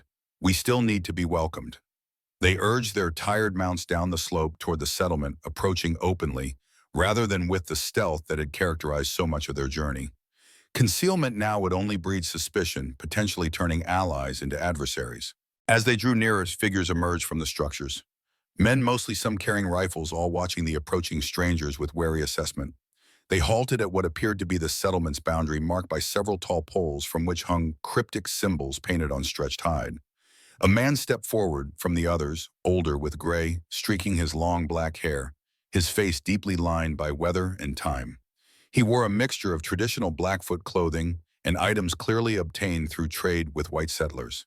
His expression was neither welcoming nor hostile, merely evaluating. "What brings you to our camp?" he asked in excellent, if accented English. Margaret glanced at Ezekiel, who nodded encouragingly. She reached into her coat and withdrew the small leather pouch Davidson had given her, holding it out. "Reverend Davidson sent us," she said simply. "We seek sanctuary." The man took the pouch, examining its contents, the money, and more importantly, the letter of introduction. His expression softened slightly as he read Davidson's words. "Elijah Davidson is known to us," he acknowledged, returning the pouch to Margaret. "He has helped our people in the past." He studied them more carefully, noting Ezekiel's evident injury and the twins bundled against Margaret's chest. "You are fleeing from someone." It wasn't a question, but Margaret nodded anyway. "Men who would harm my children," she confirmed, "because of who they are, because of their blood." Understanding dawned in the older man's eyes, a recognition of a familiar prejudice, a familiar threat. He gestured toward the settlement. "Come," he said simply. "You will be safe here until arrangements can be made for your continued journey." Relief washed over Margaret, again stronger this time. They dismounted Ezekiel, requiring assistance from one of the Blackfoot men, and were led into the settlement. The dwellings were a mixture of traditional lodges and more permanent log structures, all arranged in a rough circle around a central open space. They were brought to one of the log cabins, small but well constructed, with a stone fireplace and simple furnishings. A fire already burned on the hearth, filling the space with welcome warmth. "Rest here," their guide instructed. "Food will be brought. Tomorrow we will speak of your journey north." With that, he left them alone in the cabin, the door closing softly behind him. Margaret sank onto a rough wooden bench, the twins still cradled against her chest, emotional and physical exhaustion finally catching up to her now that immediate danger had passed. "We made it," she repeated, tears threatening, despite her efforts to maintain composure. "I can't believe we actually made it." Ezekiel settled carefully beside her, his own exhaustion evident in the slump of his shoulders. "Thanks to Davidson," he said quietly, "and Harris." The mention of the two men who had sacrificed themselves for this moment sobered them both. Margaret wondered if either had survived, if either would find his way to the settlement as promised. The odds seemed desperately slim. "What happens now?" she asked, voicing the question that had been building since their first step on this journey. Ezekiel's smile was tired but genuine. "Now," he said simply, "you begin again. You build that home you spoke of. You raise your daughters in peace." Again, Margaret noted his choice of words. "You, not we." A subtle distinction, but one that spoke volumes about his own vision of the future. "And you," she asked directly, "will you come with us to Canada?" Ezekiel was silent for a long moment, his pale blue eyes fixed on the dancing flames in the hearth. When he finally spoke, his voice was soft, tinged with regret, but also with resolve. "I don't know," he admitted. "Part of me wants nothing more to continue this journey, to see it through to its conclusion." He paused, then added, "To see what might grow from the seeds planted in these difficult days." The admission hung between them, an acknowledgement of the connection that had formed, unexpected but undeniable, forged in the crucible of shared danger and mutual sacrifice. "But," Margaret prompted, sensing the unspoken reservation. Ezekiel sighed, his gaze still on the fire. "But I have unfinished business," he said finally, "in Wyoming, in Boston. A life left in fragments that I've never properly faced or resolved." He turned to her, his expression both tender and determined. "I can't begin anew until I've made peace with what came before, and I'm not sure I can do that running, hiding, than always looking over my shoulder." Margaret nodded, understanding despite the disappointment that settled in her chest. She had known Ezekiel Morgan for only days, yet he had become a fixture in her world, a pillar of strength and constancy amid chaos. The thought of continuing without him was more painful than she had anticipated. "What will you do?" she asked. "Return to redemption when it's safe," he said, Speak with the territorial authorities. Clear my name if possible. A faint smile touched his lips. Perhaps even practice medicine again, as I said I wish to. And Bartholomew Thornhill, Margaret asked, what if he continues his pursuit? Ezekiel's expression hardened slightly. Then I'll face him, he said simply. With the truth Andrew gathered with my own testimony. It's time Bartholomew Thornhill answered for his crimes both past and present. A knock at the door interrupted their conversation. A young Blackfoot woman entered carrying a tray with bowls of stew and a small loaf of bread. She set it down wordlessly, then departed, leaving them to their meal and their thoughts. They ate in companionable silence, a simple food tasting better than any feast after the privations of their journey. The twins woke demanding their own sustenance, which Margaret provided while Ezekiel built up the fire against the gathering evening chill. Night fell early as always in the Wyoming winter darkness, enfolding the settlement in its soft embrace. Oil lamps were lit in the cabin, casting a gentle glow that softened the rough pine walls and simple furnishings. The twins fed and changed, slept peacefully in a small cradle the Blackfoot had provided a luxury after days of makeshift arrangements. Margaret and Ezekiel sat before the fire, the warmth and security of their surroundings creating a cocoon of temporary tranquility. Tomorrow would bring new decisions, new challenges, but tonight there was only this moment, this brief respite in the eye of the storm. I never thanked you properly, Margaret said, suddenly breaking the comfortable silence. For everything. For saving us at your cabin, for continuing to help us even when it meant risking your own life. Ezekiel shook his head, dismissing the gratitude. You would have done the same, he said, echoing her own words from their night in the trapper's cabin. Yes, Margaret agreed with a small smile. I would have. Another silence fell, but this one held a different quality, an anticipatory stillness, as if both were aware of standing at a crossroads of words unspoken that might change the path ahead. Ezekiel was the first to breach it. Whatever happens tomorrow, he said quietly, know that I don't regret a single moment of this journey. Not one step, not one decision. Nor I, Margaret replied, her voice equally soft. Despite the danger, despite the cost, I would make the same choice again. And their gazes met across the small space between them, a connection forming that transcended their brief acquaintance. In another life, another time, it might have grown into something deeper. Perhaps it still might if fate and circumstance allowed. A sudden commotion outside drew their attention. Voices raised movement, the sound of approaching footsteps. Ezekiel rose quickly despite his injury, moving to position himself between Margaret and the door. She gathered the twins, close, instinctively protective. The door opened without a knock, admitting their Blackfoot guide from earlier. His expression was unreadable as he gestured behind him. You have visitors, he said, simply stepping aside. Into the cabin stepped two figures, snow-covered and weary, but unmistakably alive, Reverend Elijah Davidson and incredibly Harrison Thornhill. Margaret gasped, shock rendering her momentarily speechless. Ezekiel recovered more quickly, stepping forward with evident disbelief. Elijah, he said, clasping the Reverend's outstretched hand. We thought you were... He broke off, unable to complete the thought. Dead, Davidson supplied with a weary smile. Nearly was more than once. He glanced at Harrison, who stood slightly apart, his dark eyes taking in the cabin and its occupants with careful assessment. Thanks to Mr. Thornhill here, I managed to evade my pursuers and continue north. Harrison, Ezekiel acknowledged, turning to the man they had all believed perished at the line shack. Your death was apparently greatly exaggerated. A thin smile touched Harrison's lips. A necessary deception, he said. One of many in recent days. His gaze moved to Margaret and the twins. I see you reached safety. Where is Harris? The question hung in the air, its answer already evident in their expressions. Harrison nodded slowly, understanding without words. He bought us time, Margaret said softly. Led Edmund away so we could reach the settlement. A brave man, Harrison acknowledged. Better than many who claim more respectable positions in society. Something like genuine regret crossed his features. I had hoped to fulfill my promise to him, passage to Canada, a fresh start. Perhaps you still can, Davidson suggested, if he survived. No one responded to this optimistic suggestion. All knew the odds Harris faced against Edmund and his men. Some sacrifices once offered could not be recalled. How did you escape the line shack? Ezekiel asked Harrison. Davidson found bodies in the ruins. My men, Harrison confirmed grimly. Loyal to the end, They provided the distraction I needed to slip away. He glanced at Davidson. I encountered the Reverend during his own evasive maneuvers. We decided combining our efforts might improve our chances of reaching the settlement. And Edmund, Margaret asked, he believes you're dead. Harrison nodded. For now, though, Bartholomew will be more skeptical when he arrives. He moved closer to the fire, extending his hands toward its warmth, which is why we need to move quickly. The settlement is safe for the moment, but not indefinitely. Bartholomew is coming here, Ezekiel asked, alarm evident in his voice.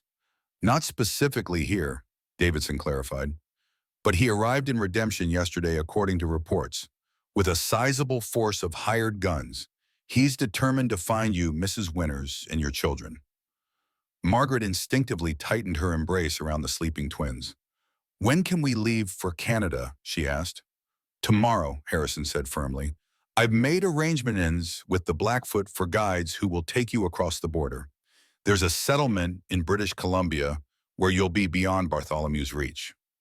And you, Ezekiel asked, studying Harrison's face, will you accompany them? Harrison shook his head. My journey takes a different path, he said. Back to Tennessee to confront Bartholomew on ground of my choosing with evidence that cannot be ignored or suppressed. He reached into his coat and withdrew a small leather portfolio. Andrew Winter's evidence was thorough, he said, but incomplete.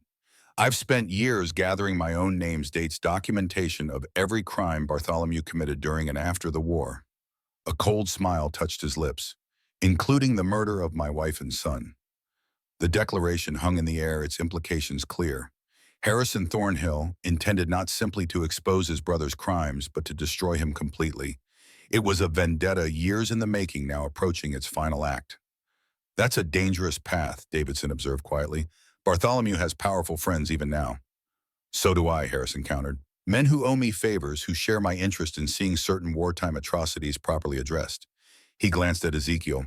Dr. Morgan understands. Some wounds cannot heal until the infection is fully drained.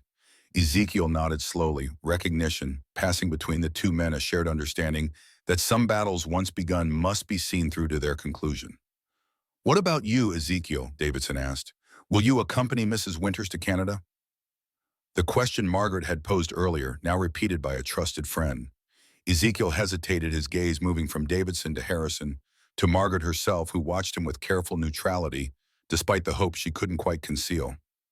I don't know, he admitted finally. There are matters I need to resolve first.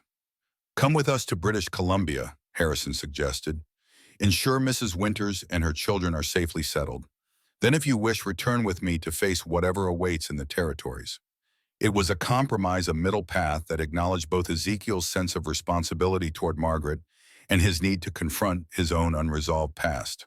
Margaret saw him considering it, weighing options and obligations.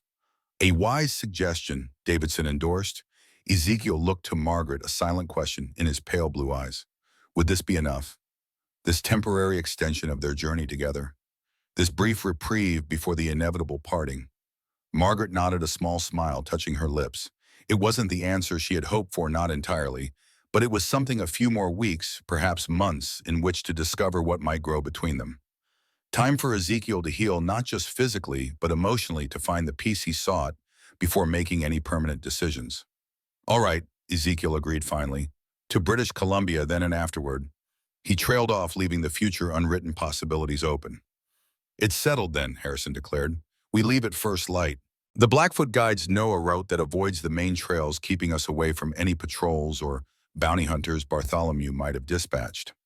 As the men discussed details of the journey ahead, Margaret found her attention drawn to the twins sleeping peacefully in their borrowed cradle. Faith and Grace Winters, barely a month old, had already traversed more dangerous territory than most adults would in a lifetime, had already lost a father, gained protectors, inspired sacrifices. What would they become, these daughters of hers, born into danger but carried towards safety by so many willing hands? What stories would they tell of these early days, these desperate flights through snow-covered wilderness? Would they remember any of it, even as a feeling, a sense of movement and urgency? Probably not.